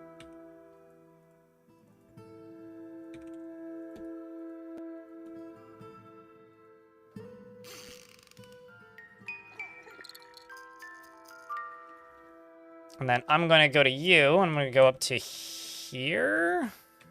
Wherever I was drawing earlier. Okay, no, that was the other thing that I did. Let's just go into here and unforbid all the wall construction. Not the road, though. Leave the road. And then you can fill this in.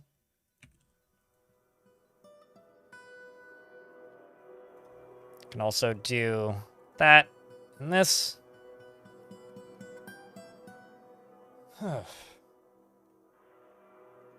That's not good. Computer crashing is like kind of my worst nightmare because it really screws up my workday. Thankfully, it very rarely happens.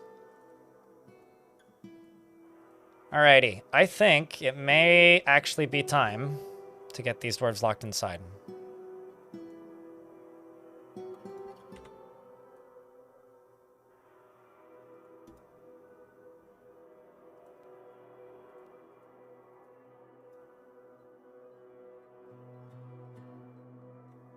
Okay.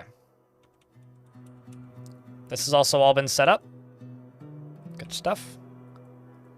I can also get this area blocked off. Well, let's use marble for a little bit of color variety.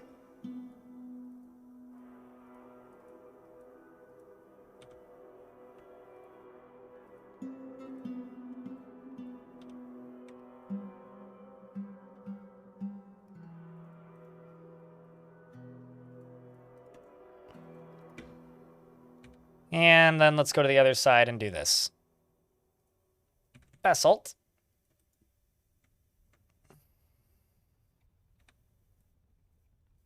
And basalt. Okay, so now that I've done that, it seems like most of the dwarves are coming inside, one at a time. It's a lot of storing items in stockpiles. So the burrow should be on. Heard the replies, yeah, switch to mobile, there you go.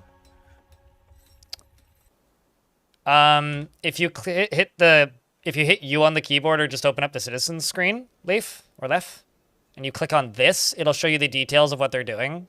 So, like, this dwarf here is doing a individual combat drill.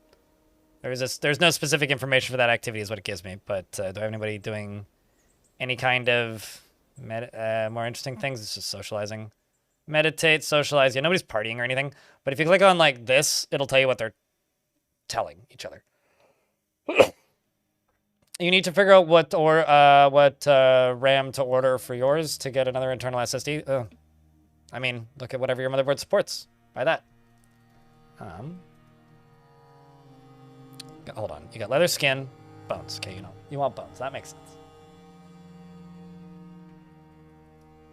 Speaking of RAM, I'm slaughtering a bunch of those.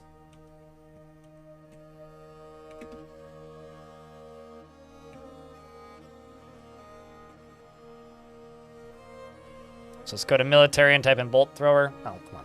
What do I need? Bins, probably? It is a little bit cumbersome making bins for bolt throwers. Because, like,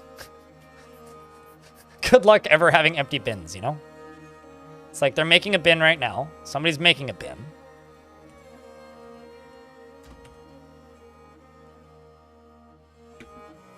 Although, I should probably just pause everything. Except for the walls, but I will pause the cherrywood bins.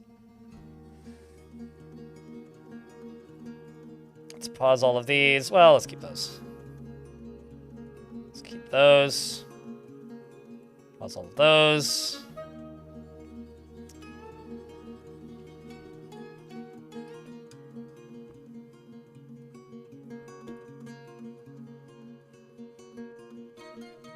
Let's get those built so I can finish this.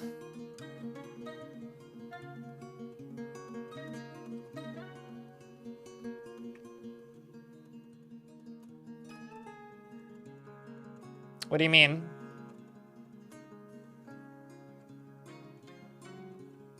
Unpause stray for slaughter. My dwarf is going to go insane. I think that you have no idea what you're talking about.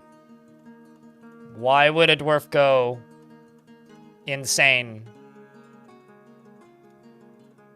Oh, wait, hold on. I know what you're talking about. Talking about this, probably. Be willing to bet. I guess butcher an animal, but that's... Yeah, you know, you're right. Good call.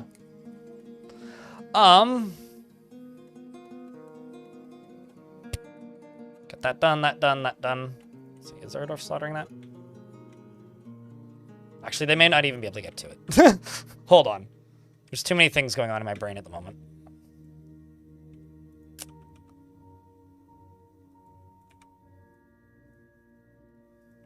So just throw one of these down here for my own sanity's sake. Okay. Close this.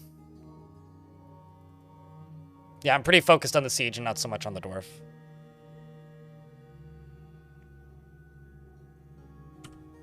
I don't have any artifact bone picks. What you on about, Orange?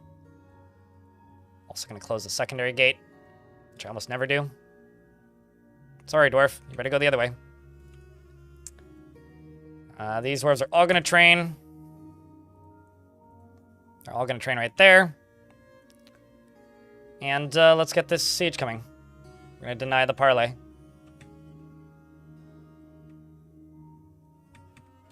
And I'm going to help them out a little bit, I think. Maybe? Maybe not. Ooh, why are they all gripping up? All going down here? The big hole? I'm just going to jump up to the fortress real quick and also see how many more of these I have ready. 65, excellent. So something else I was worrying about and not saying anything about, but... you are going to fire at will, you are going to fire at will, you're going to fire at will, and you are also going to fire at will. Up here, you're also going to fire at will. I'm surprised you're also going to fire at will.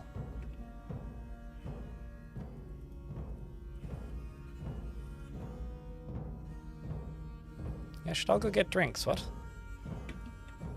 Hold up. It is possible... Ah! Yeah, okay. It's possible that they can't get to my drinks in this burrow. Some people don't have access to bedrooms. I need to upgrade things, turns out. Yeah, that's fine.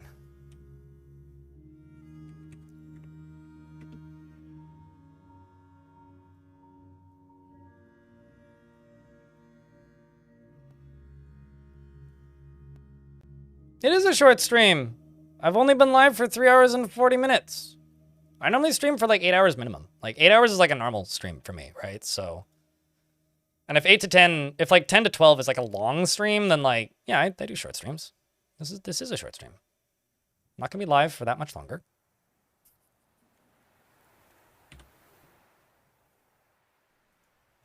Which is also part of the reason I'm like trying to do everything at once. I'm being all flustered today. So this guy right here, this Sparrow Woman Hammerman, this is the 3rd time they've attacked me. In fact, they have reoccurring memories from here, mostly trauma. They also killed a goblin here once, a while ago. That was a goblin thief who tried to steal my children.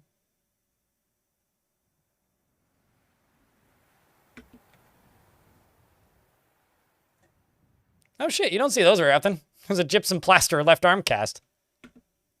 I wonder if any of these humans are notable in any way. Shit. They've got elite crossbowmen? Oh, fuck. Right. That's like the scariest part of this patch. And swordmasters. Is just like the weapon, the skilled weapon users they can bring.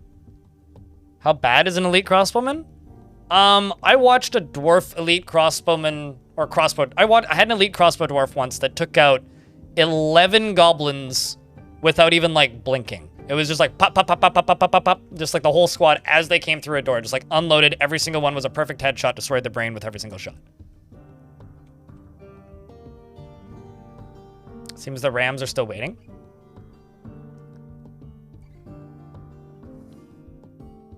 Yeah, also there's Mace Lords. There was also Swords Masters.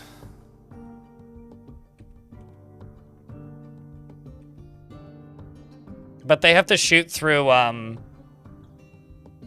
my defensive structures. It also seems like their armies are getting more skilled.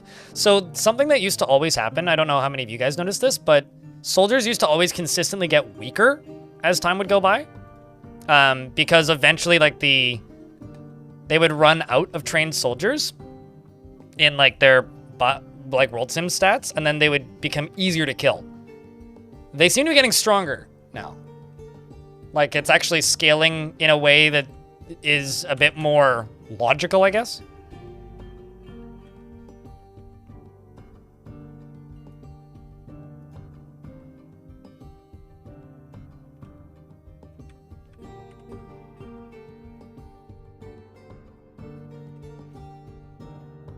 Okay, so they're just waiting back there. I know that they can move, so they're not stuck, but they're just waiting because they've got nothing to path to.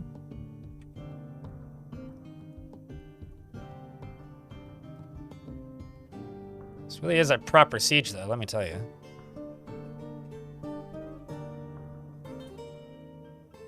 But something else that I've noticed about the humans is they tend to also ascend all of the non-humans first. Like, the first 2 human sieges that we got were entirely animal people. It's like, let's send all of the minorities to do all the murder for us. Cybrek the Leatherworker has created Anolritin Eshnal Nightem, a giant mole leather legging, and offers it to the hungry bin of smiths. Yeah, you know, you gotta find the cannon fodder, exactly. This is a giant mole leather leggings. All craft store ship is of the highest quality. They're not giant, but the mole leather is giant.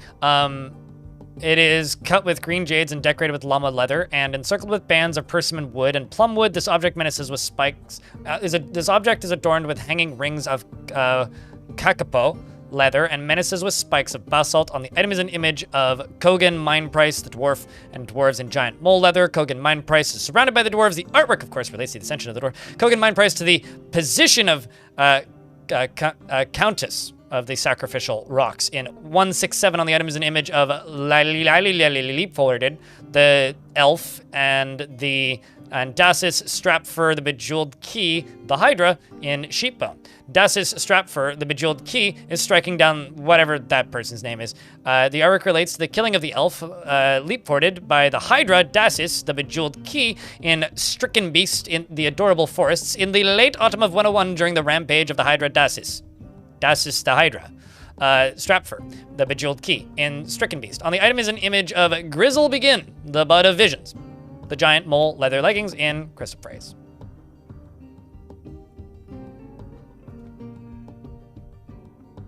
Not a huge amount. I think, like, if the game is scaling in a way that it seems like they are, or it seems like it is, just keep going. You'll eventually encounter stuff that you want to see. I mean, maybe you want to see, I don't know, but...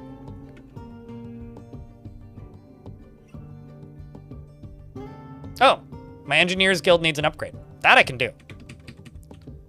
Because, that's the Engineers Guild right here.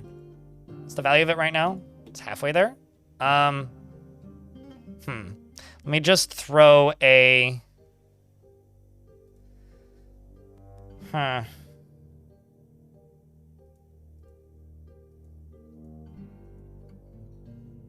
throw in some instruments, maybe. Let's,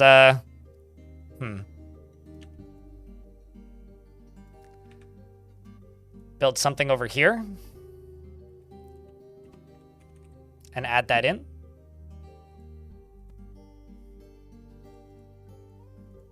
Give the dwarves something to do while the siege continues. We could put a little addition to the dining hall, maybe. Okay. Here come the bolts that my dwarves are shooting.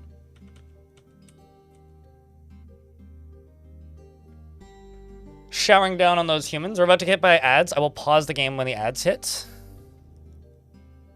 Oh, did we kill the... Oh, no, not quite. This is Sinnoh, the person who's leading the enemy siege. Hey, Celestaris, how you doing? Still trying. Maybe you'll be able to get into a defensive position before my soldiers get back with more ammo, because that's definitely what they're doing, going and getting ammo. Speaking of ammo, do I have enough? Yes, we do. Yes, we do. Oh no! One of my dogs decided to be dumb. One of my war dogs ran out and died. Oh! That feeling when you just narrowly dodge a ballista arrow. Yeah, I guess we should put some ballistas up here. Maybe remake this into like a ballista battery. They're rallying around their commander. We're in an ad break. Not intentionally. I got depressed and didn't shave for 2 weeks. And now it's been an additional week. And a week and a bit. And I'm probably going to shave part of it, but I'm going to try and keep the goatee for a minute and see how long it lasts. Because why not? Mostly because, like, you can't really see it under the headphones, but, like, I don't really grow much, like, right here and right here. Like, it'll grow in eventually, but it's very thin up there, so.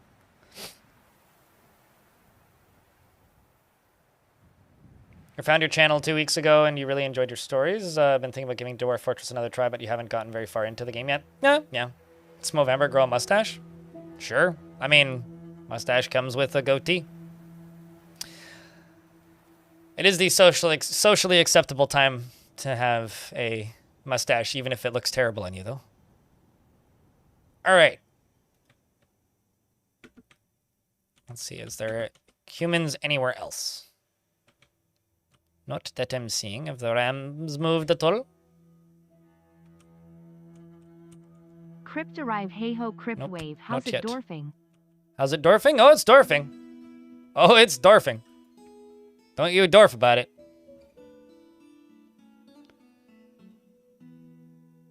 But how's things, Rolf? How's it rolfing?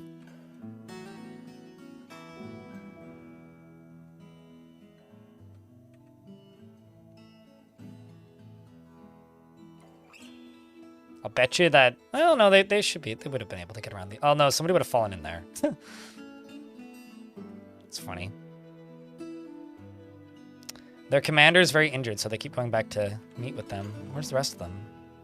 Seems like most of this human siege is just hanging back.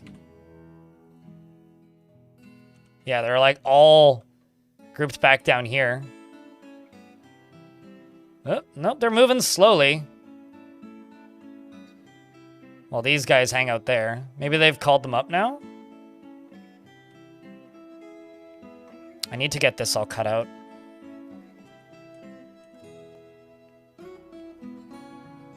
How's the bolts doing? Oh, they still got bolts.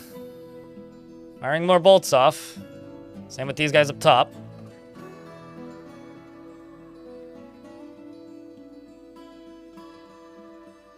And they soften up the front line a wee bit.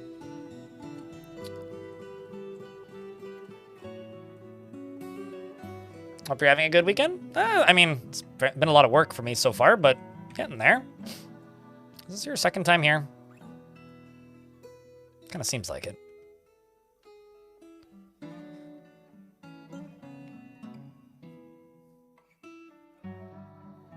Some of them have died.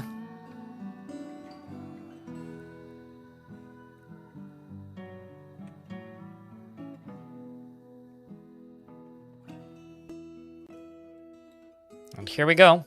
This is when all hell breaks loose. We'll see if they make it in, or if they give up halfway. These humans also don't seem to have any capacity to build or dig, which makes them significantly less scary than the goblins at the moment. Also, holy crap, that boulder hit them perfectly. Like, look at that. Like, what are you even gonna do against that? Looks like some of them are trying to back up.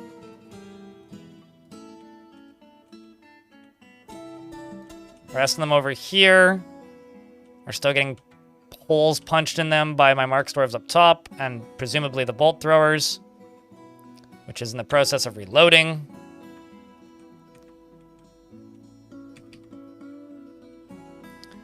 And I'm going to set this squad down here. No, not you. You up here to go and patrol the basement. Just like down here, basically. There's one elf left there, who's a normal crossbowman, not an elite crossbowman, who's just dying of inability to oxygen enough. We need chain shot? We don't need faster shotguns. Oh, that would be cool, actually, if they had different firing modes for the bolt throwers. That would be neat, actually.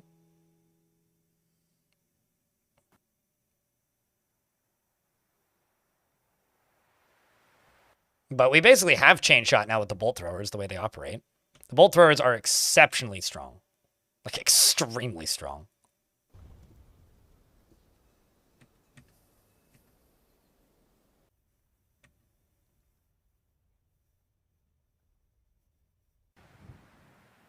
Oh, chain shot isn't cannon chain shot. Oh, like an iron ball with a chain in the middle? Yeah, I mean, sure. Although I'm imagining like 2 ballista arrows with like a jump rope in the middle. Just like boom. And just like tripping everybody like bah! They'll just fall on their face. Splat.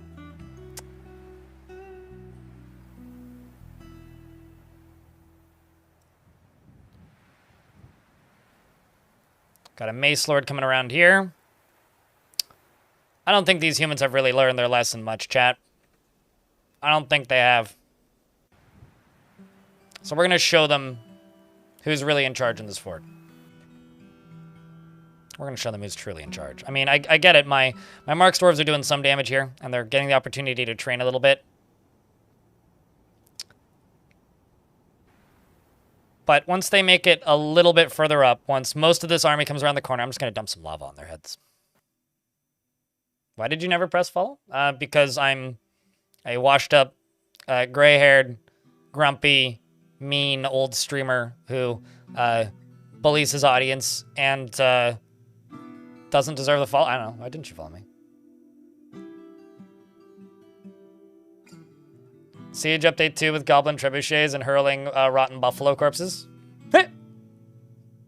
I gotta say, I mean, part 2 is like supposed to be like the bad guys the goblins have sorcerers now, isn't it? Isn't that supposed to be part 2? And then we get something with temples. Let me just go down here real quick and expand this. Out to there.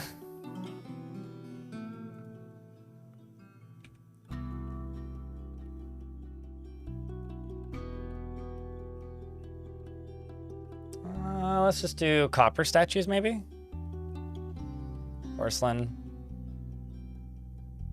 Quartzite. And do some of this. Do some of that. Do some of that. Maybe one of these. Maybe one of those. See where they end up.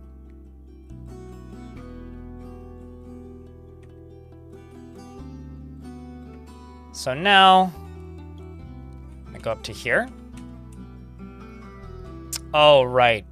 I have to do some shenanigans real quick. I sort of forgot that I broke this. Well, not broke it, but completely changed how it worked.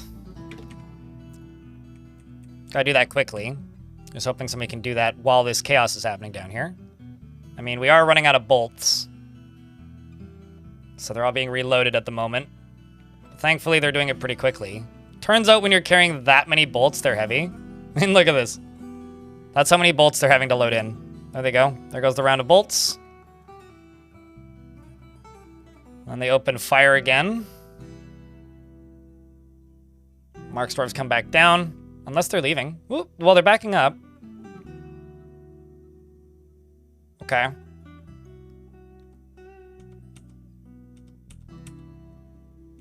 Okay, well that's now gone, so I can go up to here and get rid of this. Do that.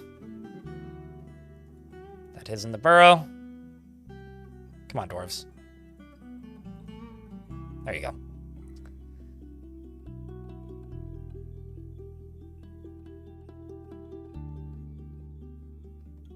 I legitimately know nothing, just having fun, but yeah, miasma bombs. Ah, yeah, no, I think the next thing is demon-trained sorcerers and temple defenses. And don't ask me what that means, because I'll be honest, I kind of have no idea. I have a few suspicions as to what that means, but it's one of those, like, I guess that sounds like a thing that could happen.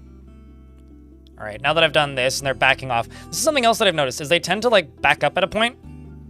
And when they back up, there isn't really any way for me to make them not back up. So I'm just going to close this gate. Value of this is going up pretty dramatically. You know what? I'm just going to make my life easier for the moment. There we go. I think, yeah, we'll just get the lava flowing. Let's get this pulled. Then I think we'll open the front door. We'll let the baddies in.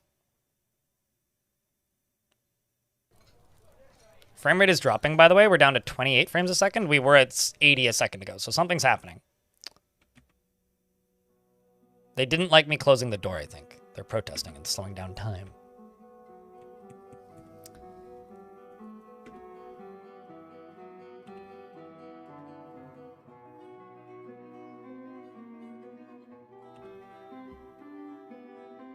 So this should start dumping lava into here. I'm going to start turning these dwarves off so that they can go do related tasks.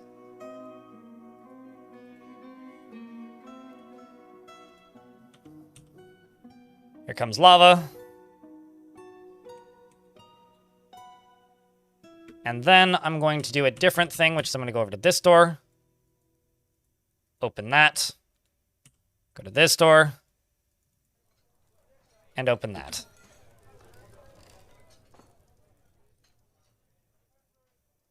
Yeah, I don't know how that's gonna work, or like how any of the it's the demon trained sorcerers are maybe like the most part 2 of this patch, but at least it's for me.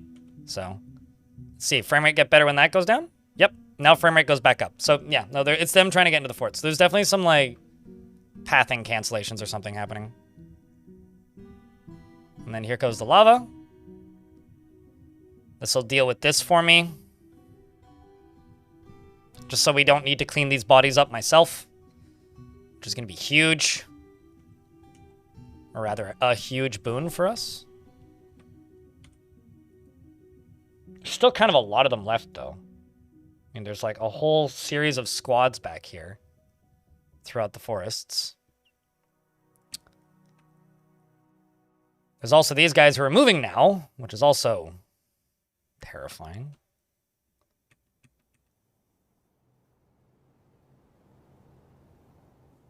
Yeah, these poor weak humans and elves, like, they really need, like, a good strong yak or a couple of dwarves, and then they'd be able to move these rams so much faster. All right, chat, well, I'm going to point the camera right here, because that's where I think they're going. I'm going to use the twit. Hopefully they don't get here before, the fun begins. I'll be right back.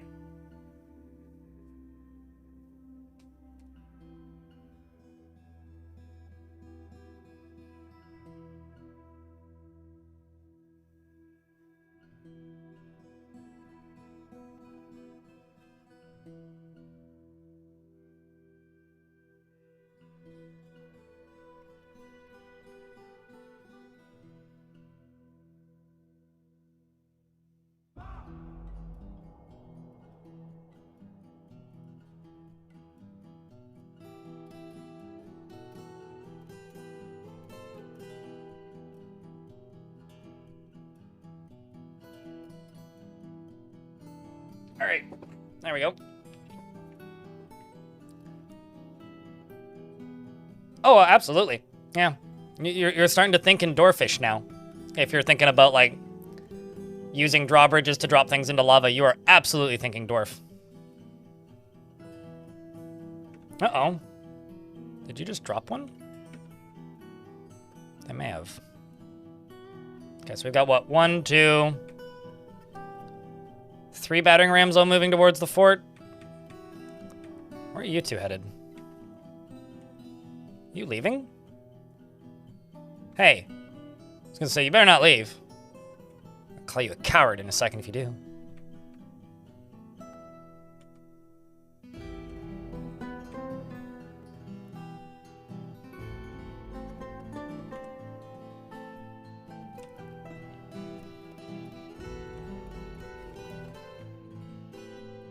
Pretty far away from the fort at the moment. These guys, I think, are the closest down here.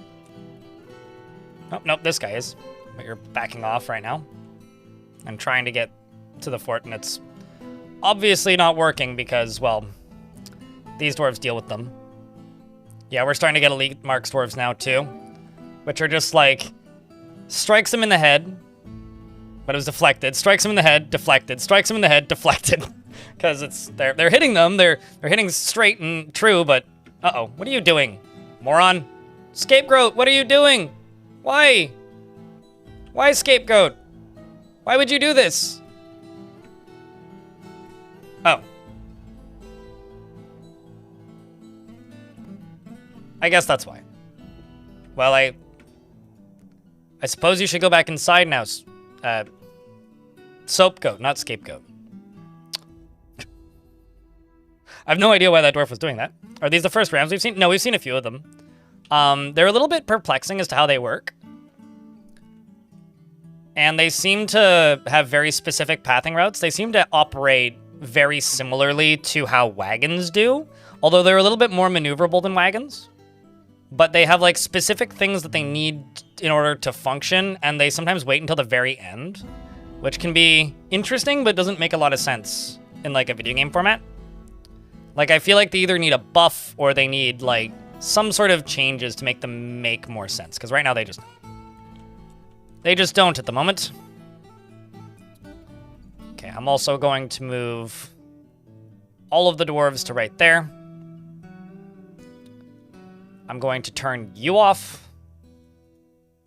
I'm going to turn you off. I'm going to make sure that these are both enabled. And then I'm going to put this into the burrow, because it's currently not.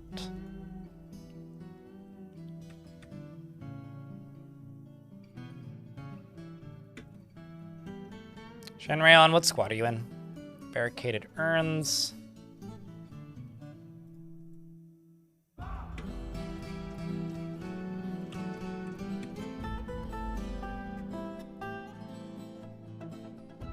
Here they come. Yeah, no, I've had similar things. The thing is, I've had them like join the map and then stop moving because I closed a door or locked something or built something, and then when I deconstruct the thing, they start moving again. So I'm not entirely sure if they just get stuck, because they've completely stopped getting stuck on trees, at least for me now. They seem to just wait. Like they're like like if we're saying that the enemy operates in like waves, so like wave 1 would be the first round of them trying to attack you, wave 2 would be the second, etc. It seems like they wait until like waves like 4 before they move to begin with.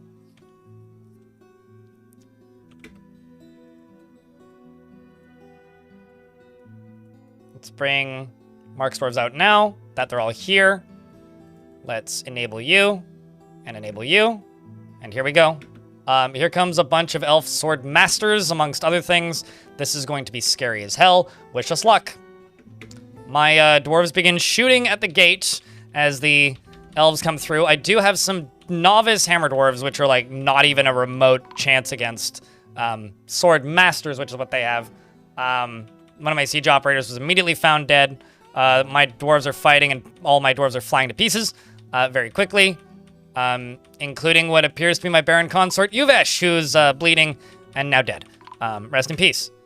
So they are running through us like nobody's business, and seemingly doing a lot of damage to us, although the ballista and bolt thrower squads are now falling. I think this may be the fort, potentially. Unless I close the door, which I could do, but like, what's the fun? Get those dwarves manned. Come on, we got this. Get to it, dwarves. Come on.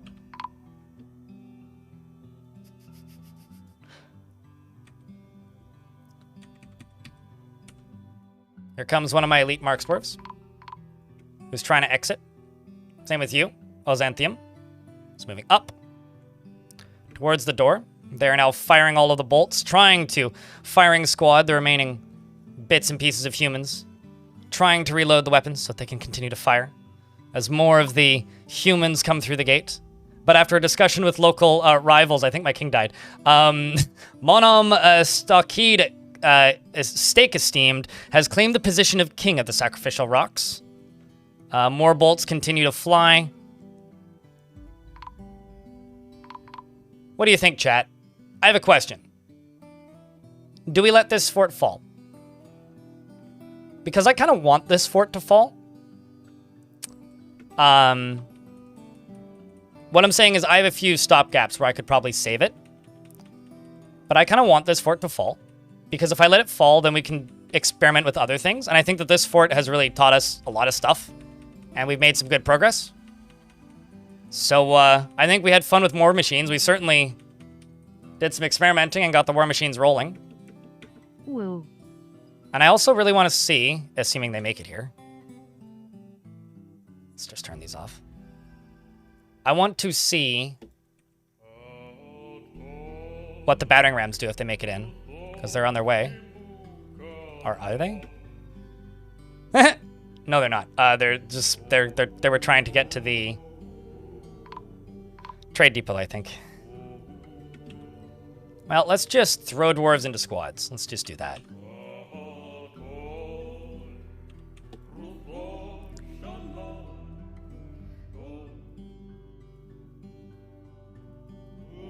The lovely mines, eh?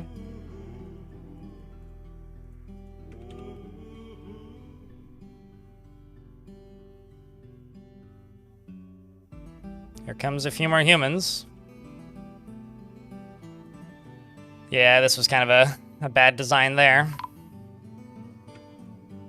Seems like one of them, the swords dwarf, tries to be a hero. He's chasing towards them. Right? They're not stuck.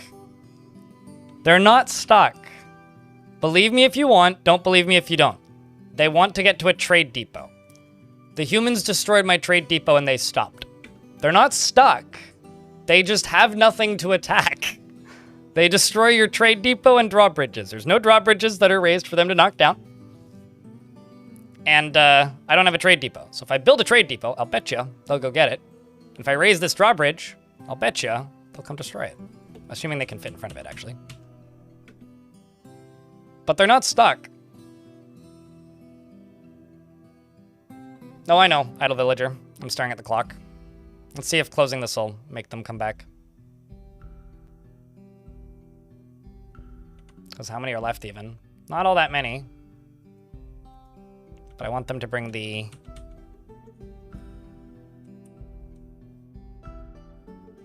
Come on. Almost there. Almost there. Almost there. Almost there. So if I build this Mario Paint? Yeah. It's crazy. Nintendo's still updating it. Even after all this time. Oh. One of my dogs went and killed all of them. That's funny. Oh no, some of my wrestlers made it out there.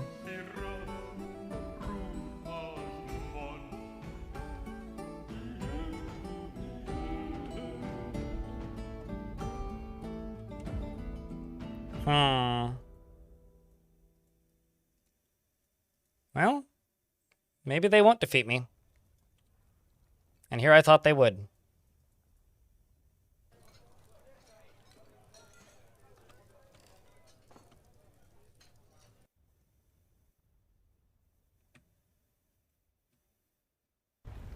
I don't even know who these are, but they're...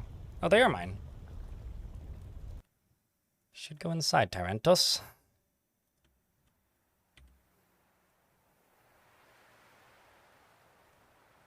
Yeah, no, they have to wait for a new commander to come and get them, I think.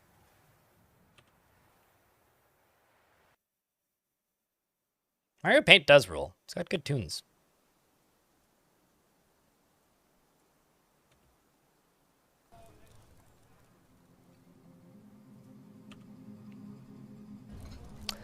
Chat, I think I'm going to retire this fortress.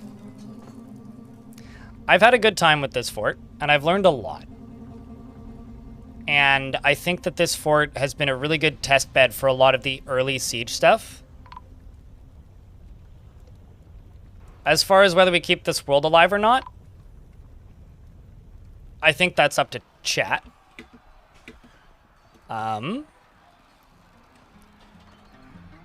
But I've had a very good time building on this fort and learning how basics of sieges work. I hope you guys enjoyed it as well.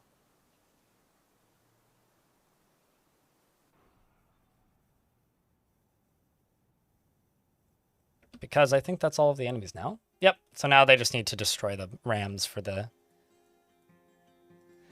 siege to be done. I love how this dwarf, the real hero, the reluctant leader who hated their job, managed to keep in charge of the fort right up until the end. Goodbye, war machines. When we return, assuming we return to this world, I hope that you are the destination of war and the best that you could have been.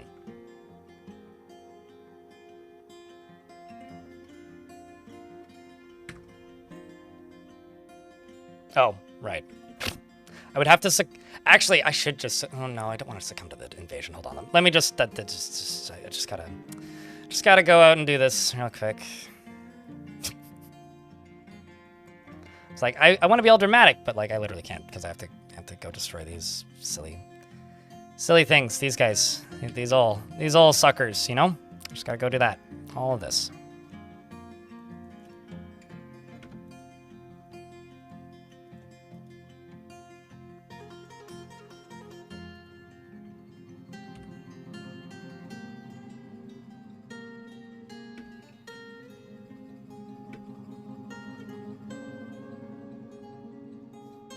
Proceeds to be a master at it? I mean, hey, that's actually probably a pretty common situation for many dwarves.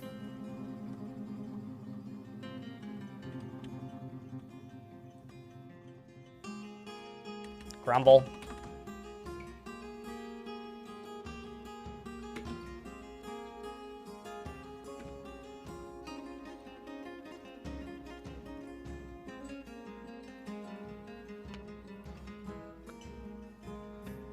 Yeah, that's what I'm thinking, Bad Quanta.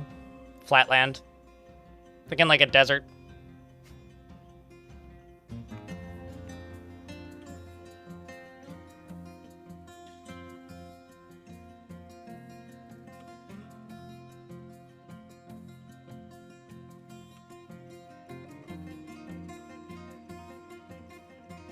But I think that's the plan now is I will be spending tomorrow as an editing day. Yeah, you only need to deconstruct the middle one. I will be spending tomorrow as an editing day, and the day after I will be doing real life stuff. So if I can get something done, it'll be done tomorrow or in the day after, and tonight. But yeah, I think that this is pretty much me for the day. So if you're watching on the YouTube side of things, once this is... Uh-oh. Hold on. Ha! Oh, that's amazing. There's a random human in the dirt. You guys see this? I found a mole. There's 4 of them. They were underground. Now they're leaving. That's some, like, Viet Cong shit. Okay, well, that's funny. Good to know. Be careful when digging around rams, because there might be random Earthmans. Chat room. This part was fun. Hope you guys enjoyed it as much as I did. But we're going to abandon this, or retire this one, for the time being. Will we return? Probably. Not to this fort, though. The glitching through the ground thing with rams is odd. I think it's really funny, actually. I think it's really funny. But yeah, no, it is. It's not great. Also, sorry for not naming the catapult Ilmirin. My bad. Would you like me to refund that one? I can if you like. But yeah. I do have somewhere I need to walk to. It takes about 15 minutes to walk there, so I have to get there within the next 30 minutes, because that's when they close. YouTube chat. I'm going to shut you guys down now, but we will be live on Tuesday, starting a new fort. New fort stay. Yeah. That'll be a full-length long stream. And if you would like to come raid somebody, pop over here onto Twitch. Otherwise, I will see you guys on the flip side.